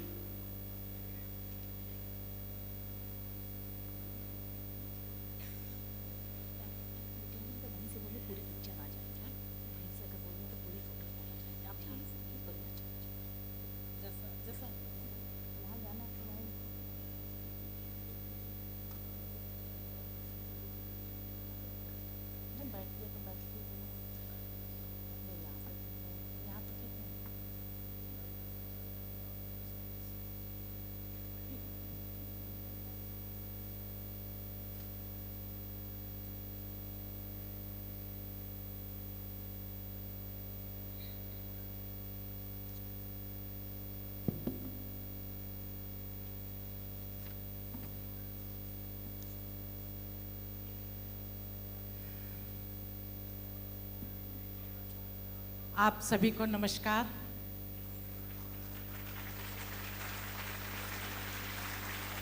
आज के इस कार्यक्रम में विश्व भर के 52 देशों से माननीय मुख्य न्यायाधीश एवं प्रतिनिधियों का मैं भारतवर्ष के सबसे बड़े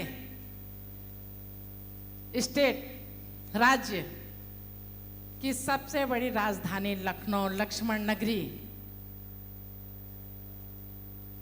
न्यायप्रिय भगवान लक्ष्मण जी की लखनऊ नगरी में आप सभी माननीय न्यायाधीशों का मैं स्वागत अभिनंदन वंदन करती हूँ।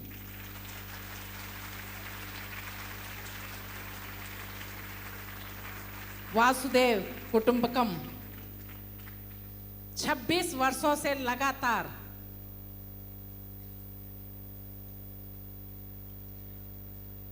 हमारे प्रदेश के पूर्व विधायक और इस सीएमएस के संस्थापक आज जो हमारे बीच में नहीं हैं, सदैव स्वर्गीय डॉक्टर जगदीश गांधी जी को मैं श्रद्धा सुमन अर्पित करती हूँ पूरे लखनऊ की तरफ से। शिक्षा के क्षेत्र में जिस तरीके से डॉक्टर साहब ने नाम रोशन किया है और आज लखनऊ में एक सीएमएस बहुत बड़ी संस्था है और इसी सीएमएस के बच्चे जो बीच में हमारे बच्चे बैठे हैं पीछे, इन्हीं बच्चों में से एक बच्चा निकल करके विश्व पटल पे हम लोगों का नाम रोशन किया है, जो कल आप लोगों के बीच में था, सुधांशु शुक्ला जी। ये दिन डॉक्टर जगदीश गांधी, श्रीमती भारती गांधी और इस विद्यालय में जितने भी टीचर हैं, अध्यापक अध्यापिका, इन सब के सहयोग से, क्योंकि एक व्यक्ति अकेला कुछ नहीं कर सकता। जब हम मिल के काम करेंगे तो आगे सफर करेंगे। तो आज जो लगातार 26 वर्षों से पूरा विश्व एक परिवार की परिभाषा से यहाँ पे सारे माननीय मुख्य न्यायाधीश आ रहे हैं और 3 वर्षों से लगातार मैं भी आपका स्वागत कर रही हूँ।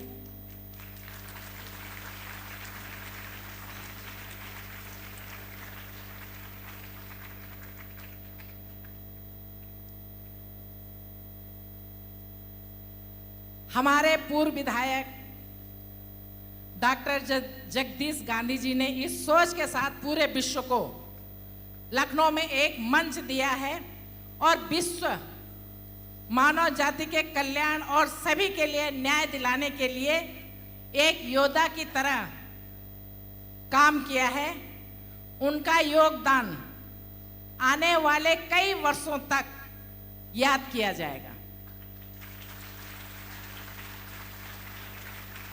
एक बार मैं पुनः आप सभी माननीय न्यायाधीशों का आभार व्यक्त करती हूं और जिस तरीके से डॉक्टर साहब ने एक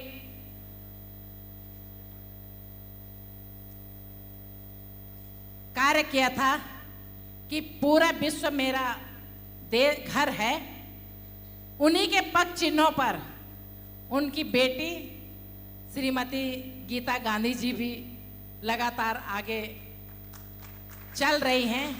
मैं बहुत बहुत बधाई देती हूँ गीता जी को कि अपने पापा के पग चिन्हों पे लगातार चलती रहे और सबके आशीर्वाद के साथ साथ पूरा लखनऊ आपका आशीर्वाद देता है। बहुत बहुत धन्यवाद। एक बार हम लोग जिस धरती में बैठे हैं, जिस देश में आप आए हैं, ये देश भारत देश है और इस देश के निवासी देश को भी माँ कहते हैं और नदियों को भी माँ कहते हैं। गंगा माँ, यमुना माँ, भारत देश। एक बार जोर से भारत माता की, भारत माता की।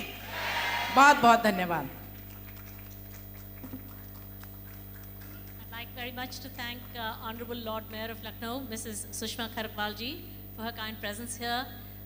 In this closing session of the 26th International Conference of Chief Justices.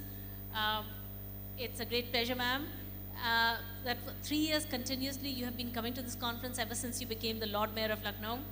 You've always given the key to the city of Lucknow to one of our eminent guests. This year you could not be present at that particular ceremony where the key to the city of Lucknow was being given, and therefore Honorable Mr.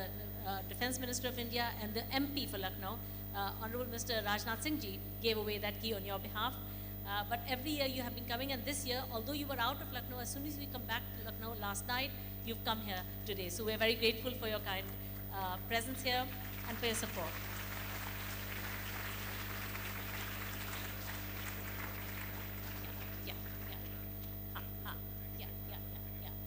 So may I request all the eminent people on the podium here to please stand up and hold the resolution in their hand so that it can be.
May I request all the Honorable Chief Justices to kindly show or rather hold the resolution in their hands.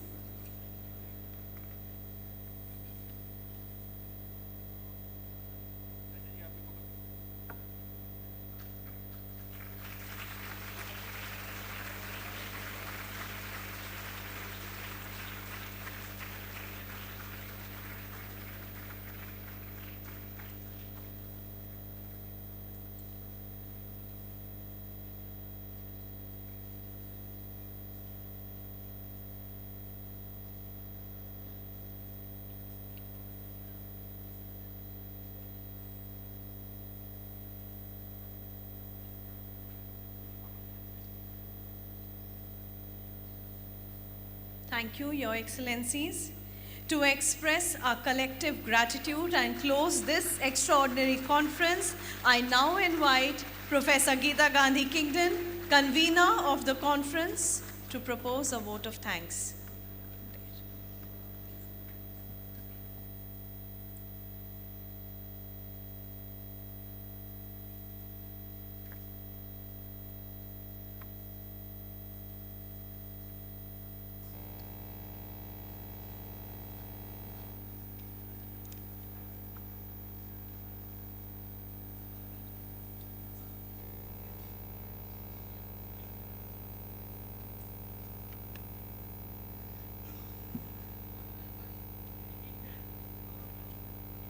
Dear students, on behalf of the entire institution, we are presenting a token of appreciation for the Honorable Mayor of Lucknow, Srimati Sushma Kharakwal ji.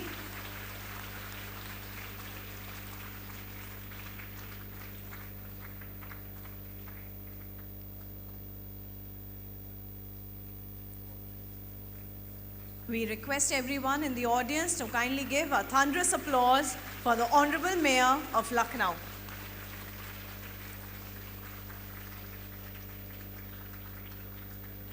I request Geeta ma'am to kindly address the press and the students.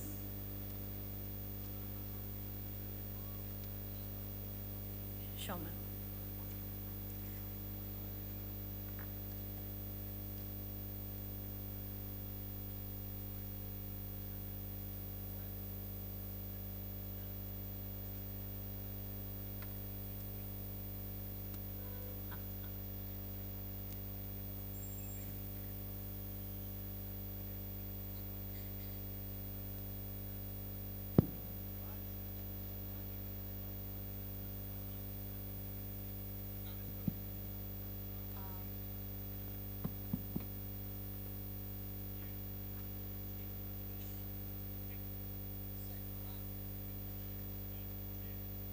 शुरू करें?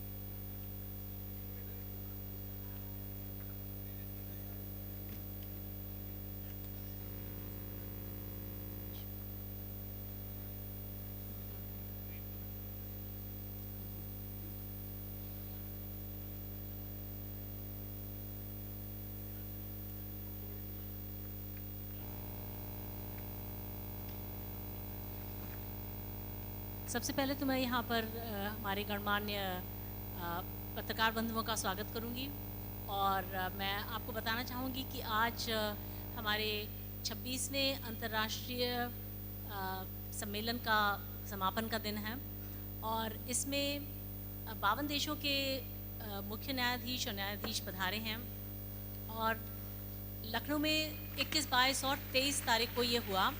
उसके पहले 19 तारीख को ये दिल्ली में भी ये हुआ था। वहाँ पर हमारे साथ हमारे देश के जो हमारा संसद है उसके जो अध्यक्ष महोदय हैं ओम बिरला जी आए थे और उसके स्पीकर और उसके अलावा जो है वो हमारे जो एमपी हैं सुधांशु त्रिवेदी जी आए थे और जो हमारे स्कूल के पूर्व छात्र भी रहे हैं। और इस कॉन्फ्रेंस और उसके बाद यहाँ पर 3 दिन कॉन्फ्रेंस लखनऊ में हुई है। इस अंतर्राष्ट्रीय सम्मेलन का उद्देश्य है कि जो विश्व की व्यवस्था है वो बहुत अच्छी नहीं है।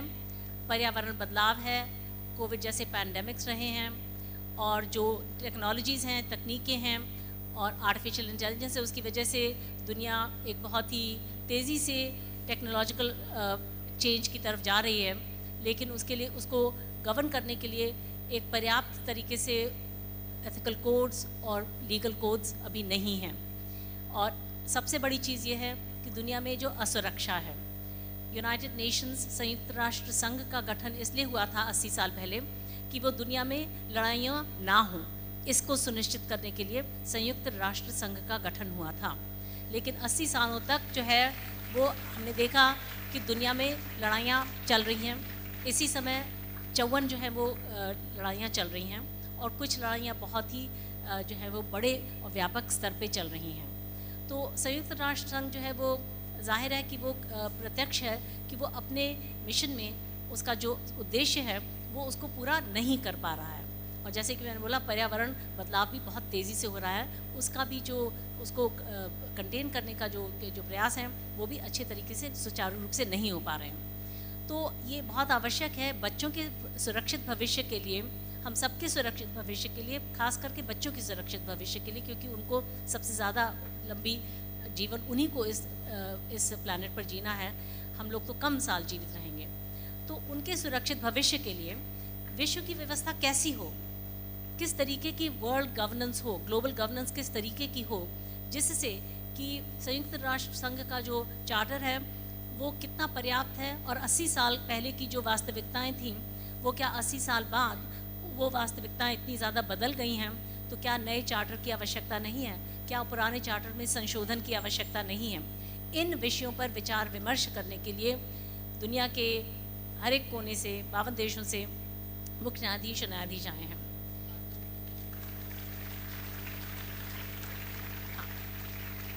यहाँ पर बहुत सारे विषयों पर चर्चा हुई, क्योंकि विश्व की व्यवस्था को ठीक करने के लिए बहुत सारे पहलू हैं। आतंकवाद का हटना, जो यूनाइटेड नेशंस का जो चार्टर है संयुक्त राष्ट्र संघ का, उसका जो उसमें बदलाव जो लाने की आवश्यकता है, उसमें हर एक देश का प्रतिनिधित्व सही तरीके से कैसे हो।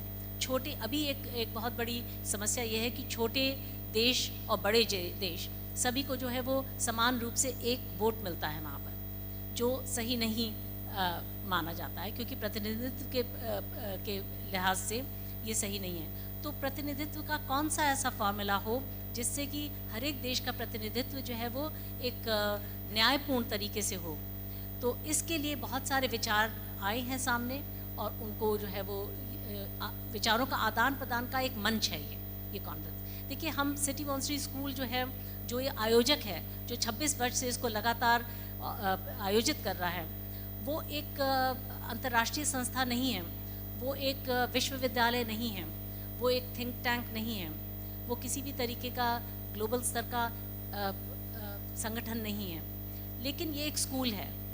तो स्कूल क्या कर सकता है, वो ये कर रहा है कि एक मंच प्रोवाइड कर रहा है, एक मंच दे रहा है जहाँ पर दुनिया के वरिष्ठतम न्यायविद आकर के इस बात पर गौर कर सकते हैं, चर्चा कर सकते हैं, विचार विमर्श करते हैं, और अपने अपने देशों में इन बातों को वापस लेके जाते हैं।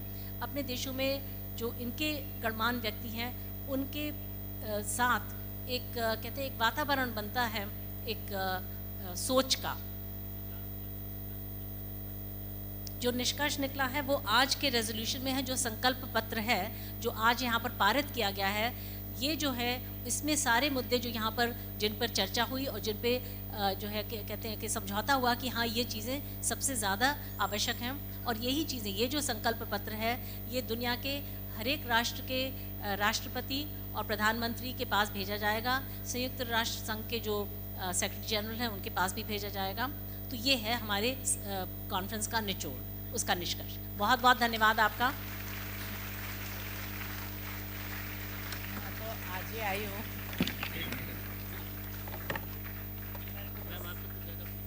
मैं तो आज ही आई हूँ, बाहर थी मैं।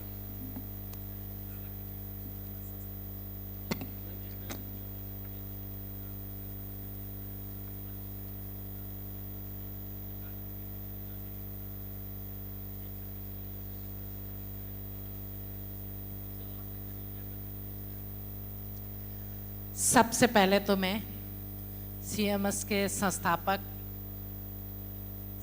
संस्थापक पूर्व विधायक उत्तर प्रदेश के डॉक्टर जगदीश गांधी को श्रद्धासुमन अर्पित करती हूँ।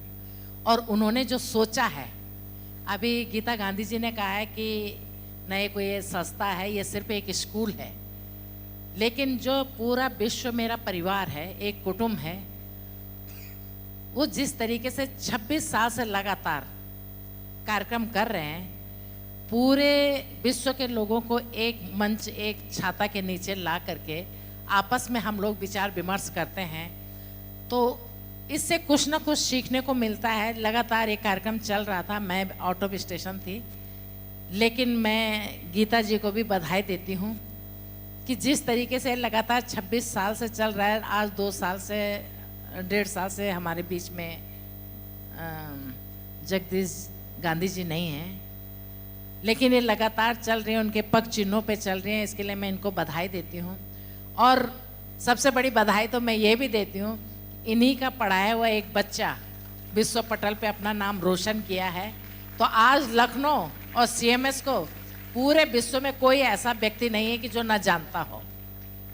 तो इस तरीके से इनका जो कार्यक्रम का आयोजन है बहुत अच्छा है।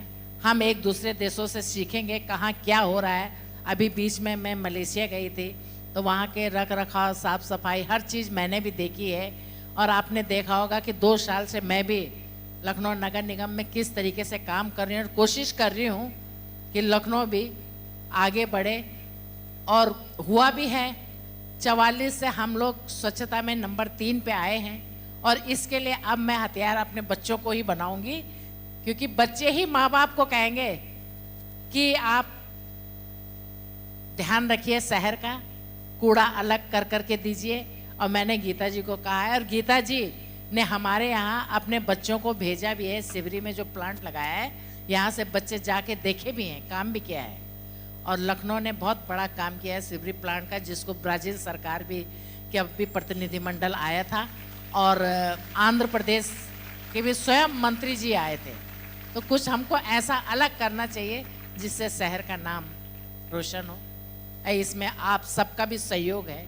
अगर आज कोई नाम रोशन होता है शहर में, तो आपका भी, मेरा भी, स्कूल का भी, सबका नाम रोशन होता है। बहुत बहुत धन्यवाद।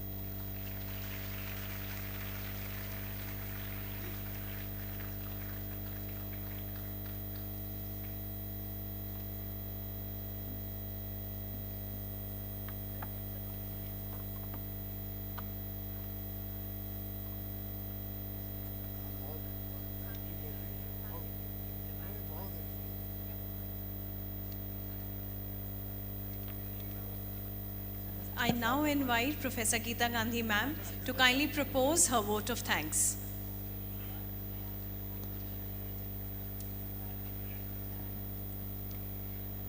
पत्रकार बंधुओं से कहूंगी वो 2 मिनट रुक जाएं।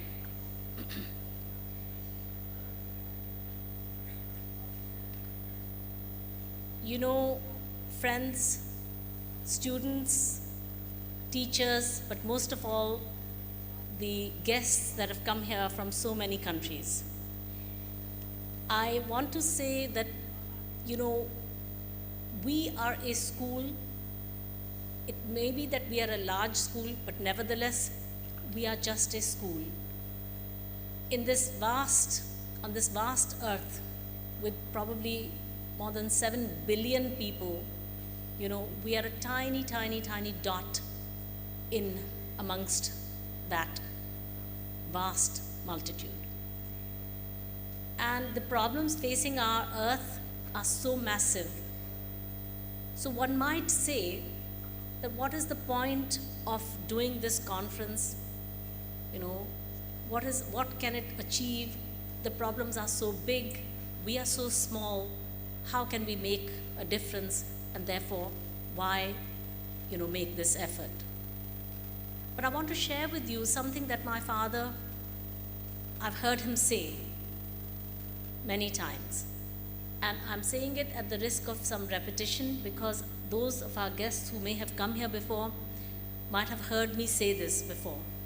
So with due apologies to them, I'm going to repeat this anecdote my father tells.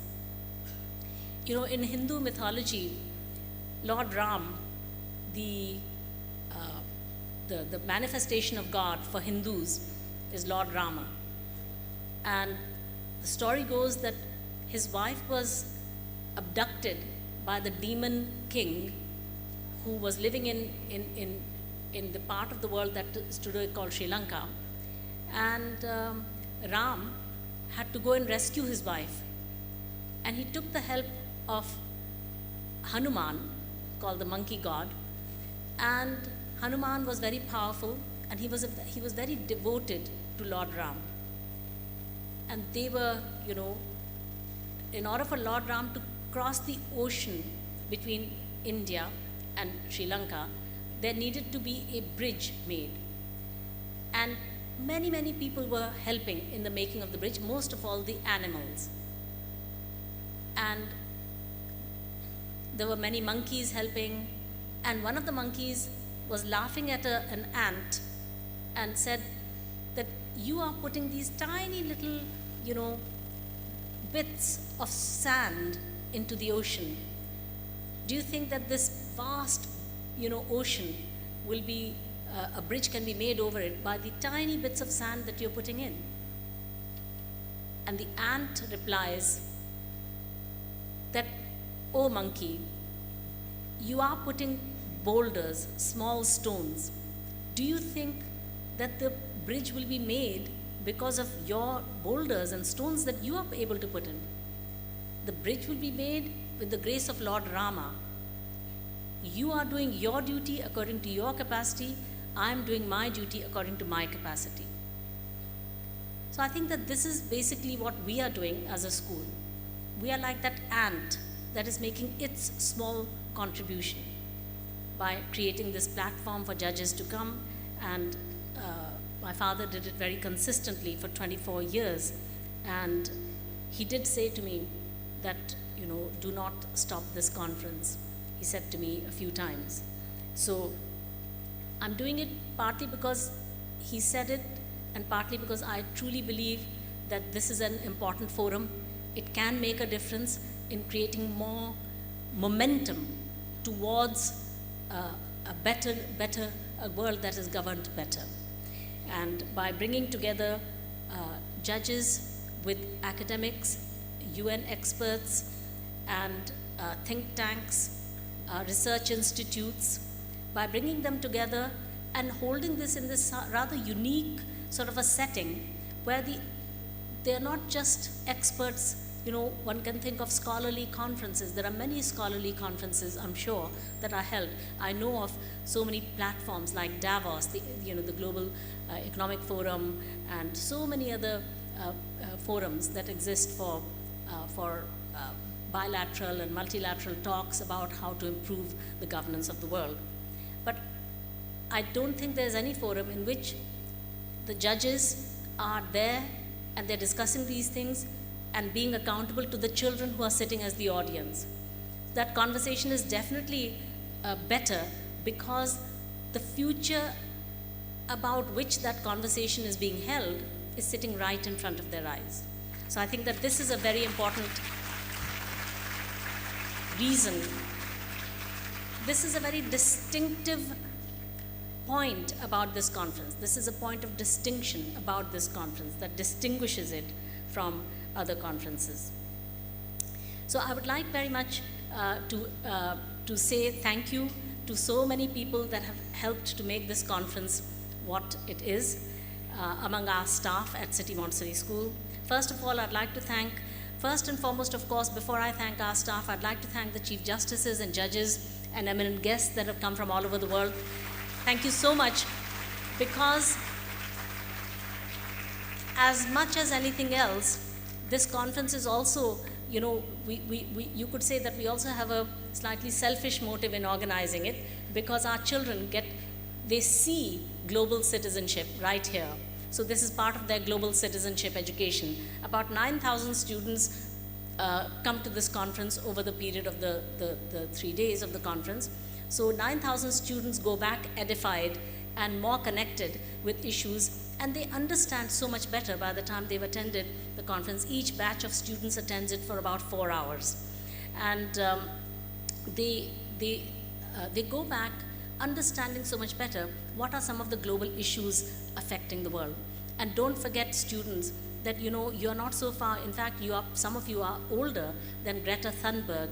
She started her Fridays for Future campaign when she was 14 years old, and most of you are older than that. So never underestimate the power of youth. Never underestimate the power of youth, what they can do if they are galvanized, if they are mobilized, if they understand the issues and they feel a burning desire to change the world. We should assist them. And this conference does that.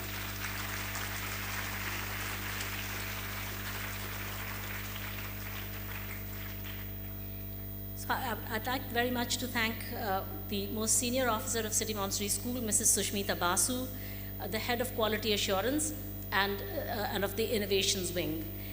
She's been centrally responsible for the success of this conference. I'd like very much to thank the principals of the 21 campuses of City Montessori School. Mrs.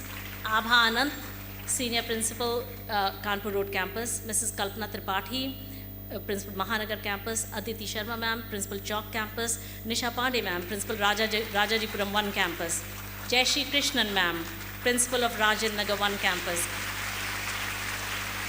I can tell that the students sitting here today must be from Rajan Nagar 1 Campus, and I think the previous campus I read the name of, Rajajipuram perhaps. I can see some of them are from Rajajipuram. I'd like to thank very much Shivani Singh Ma'am, Principal of Aliganj Campus, Deepali Gautam, Principal of Station Road, Jyotsna Atul Ma'am, Principal of RDSO Campus.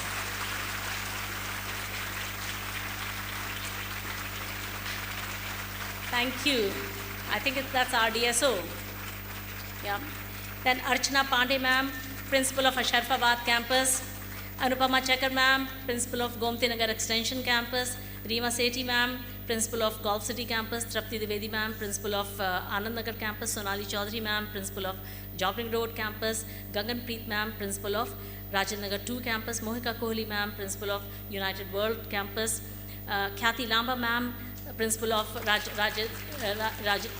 Rajajipuram 2 Campus, Samvida Adhikari Ma'am, Principal of Aliganj 2 Campus, Soma Chandra Ma'am, Principal of Great Gomti Nagar 1 Campus, Nupur Davra Ma'am, Principal of Ayodhya Road Campus, Priyanka Agarwal Ma'am, Principal of Shalimar 1 World Campus.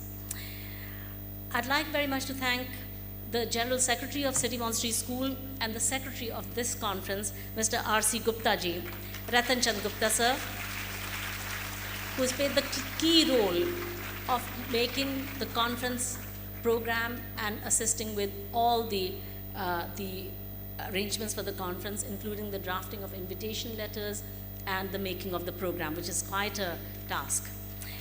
Sir has been centrally responsible for the success of this conference. I'd like to thank very much the head of our World Unity Education Department, Mr. Anirudh Singh. He's also the one who's very popular with the children because he holds the Sunday seminars for them, the youth leadership seminar.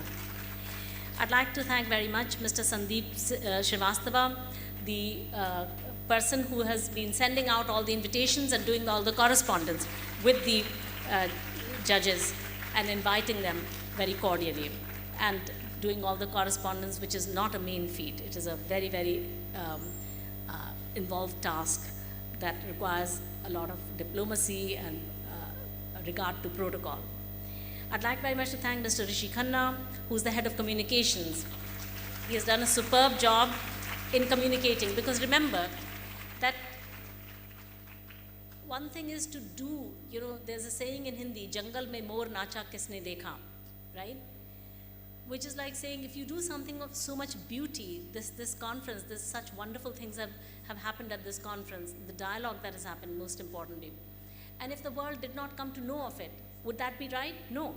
The whole purpose of doing it is to create that climate of opinion in the world as a whole. So the more the press can amplify the messages of this conference, the better. So our head of communications, Mr. Rishi Khanna, has been doing that very successfully, and I'd like to congratulate him and his whole team. I'd like to congratulate Ms. Shraddha Teli, the head of strategic partnerships, She has been key in inviting the main dignitaries and political leaders, and for befittingly, sending them their talking points, their introductions, their minute-to-minute programs, and receiving them and seeing them off. So that has been a very important point. And also Shagun Verma, who's working under her for social media. So really, social media has been fantastic. Huge amount of work has been done. Shagun is sitting there. Fantastic work, Shagun. Thank you so much. I'd like to thank Mr. Ajay Srivastav, great support throughout the conference with drafting, speeches, and various other bits, and lots of other drafting.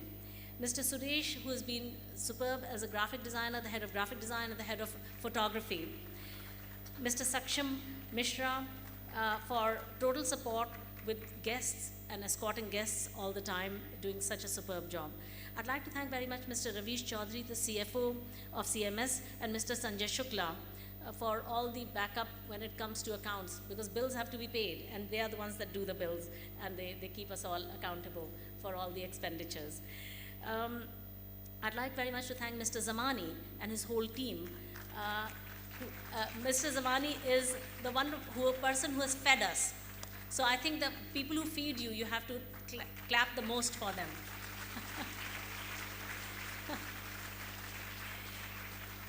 Mr. Zamani, will you stand up, please? Yeah, that's Mr. Zamani. Thank you so much. And your whole team. I'd like to thank Mr. Prashant Verma, the head of construction, and I'd like to thank his whole team, especially Rakesh, Mr. Rakesh. I'd like to thank Mr. Ahmed Sheikh. I would like to also thank Mr. Avnish Sharma, head of purchase, for the huge amount of purchase that is done in preparation for this conference. He did it very efficiently. Mr. Lav Gehlot, the head of contracting. Mr. Ashkan Inayati, the technical head, basically, of all the construction at CMS.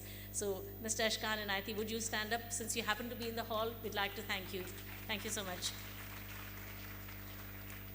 Then we have, I'd like to thank very much Mr. Ahmed Sheikh, the head of the multimedia team of City Montessori School. All the internet connectivity, the Wi-Fi connectivity, all the LED functioning, the sound, the translations, all of these things have been managed by this team. I'd like to thank Mr. Santosh Tiwari, OSD and Protocol Officer of City Montessori School. He has been tremendous with the help with all the vehicles from the government side, because our guests have been declared as state guests. So they have got government vehicles with a government driver and a government police officer. So Mr. Santosh Tiwari has managed all that liaison with the government. Mrs. Vandana Gaur, Mrs. Aruna Gupta, Mrs. Lata Saxena have helped in key and seminal ways. Aruna ma'am was responsible for the lounge at the back and all the beautiful hospitality that she offered. I'd like to thank Ms. Carmel Yaganagi for work in the background that allowed me to do a lot of other things that I would otherwise have not been able to do. I'd like to thank Ms. Abha Anand for the World Unity Prayer, the beautiful World Unity Prayer on the morning of the opening morning in front of Yogi Adityanath ji. I'd like to thank Ms. Nisha Pandey ma'am for this wonderful, Model United Nations that they did. Ma'am is not here, but in absentia, I'd like to thank her. I'd like to thank Ms. Anupama Chakar ma'am for the Vande Mataram. And for today morning's prayer, I'd like to thank Jai Shri Krishnan ma'am.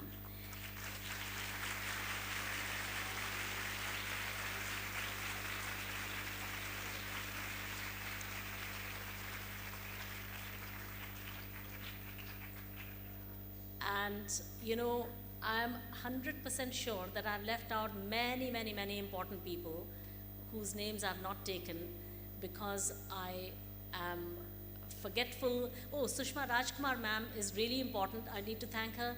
You will have seen, friends, that on both the corridors here and the galleries, you'll have seen those beautiful artwork on the theme of peace that the children have painted, and their artwork is on display. Last year, one of the judges who had come, she was a judge of the European Court of Human Rights.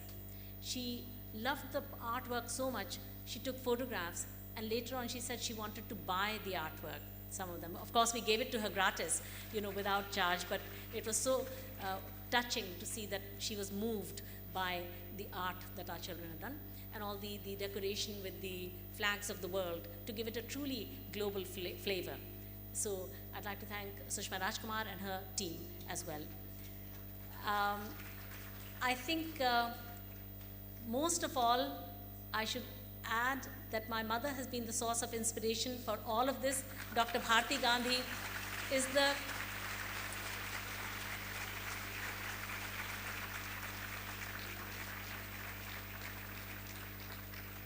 It is not exactly the done thing to thank your own mother, but I'm thanking her in my capacity, not as her daughter, but as the manager of this school, because all of this, the whole thing flows from the inspiration from her and my father, who were the architects of this conference and of this idea of this conference. Thank you very much. Thank you to all the guests. Once again, please go back safely and come back again and again. We'd love you to come back again and again to our conference and to amplify the messages wherever you are. Thank you so much.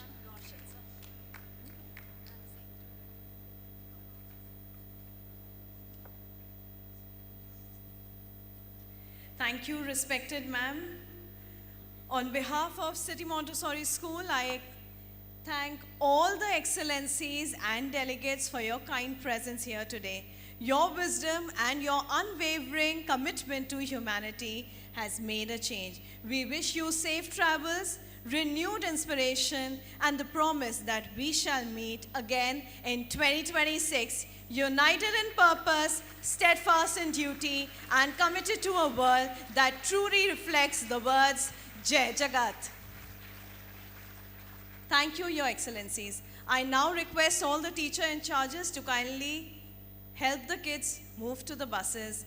And thank you, dear kids. You've been an excellent audience.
The content written on this is 26th International Conference of Chief Justices of the World, organized by City Montessori School, Lucknow, India, 19th to 26th November 2025.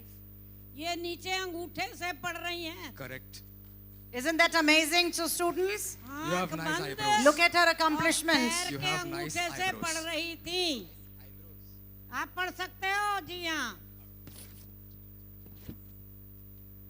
कोई सीखना चाहे तो हमसे मिल ले, हम teacher हैं.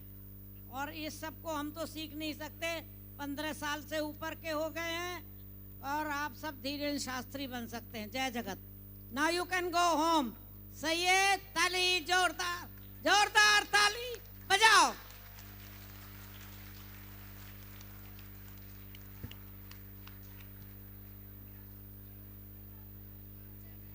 ये जो टीचर सिखाते हैं, इन्होंने जापान से कुछ लोग आए थे, 20 साल पहले उनसे सीखा था. लखनऊ में रहते हैं, आप सबको सिखा सकते हैं. Thank you. जय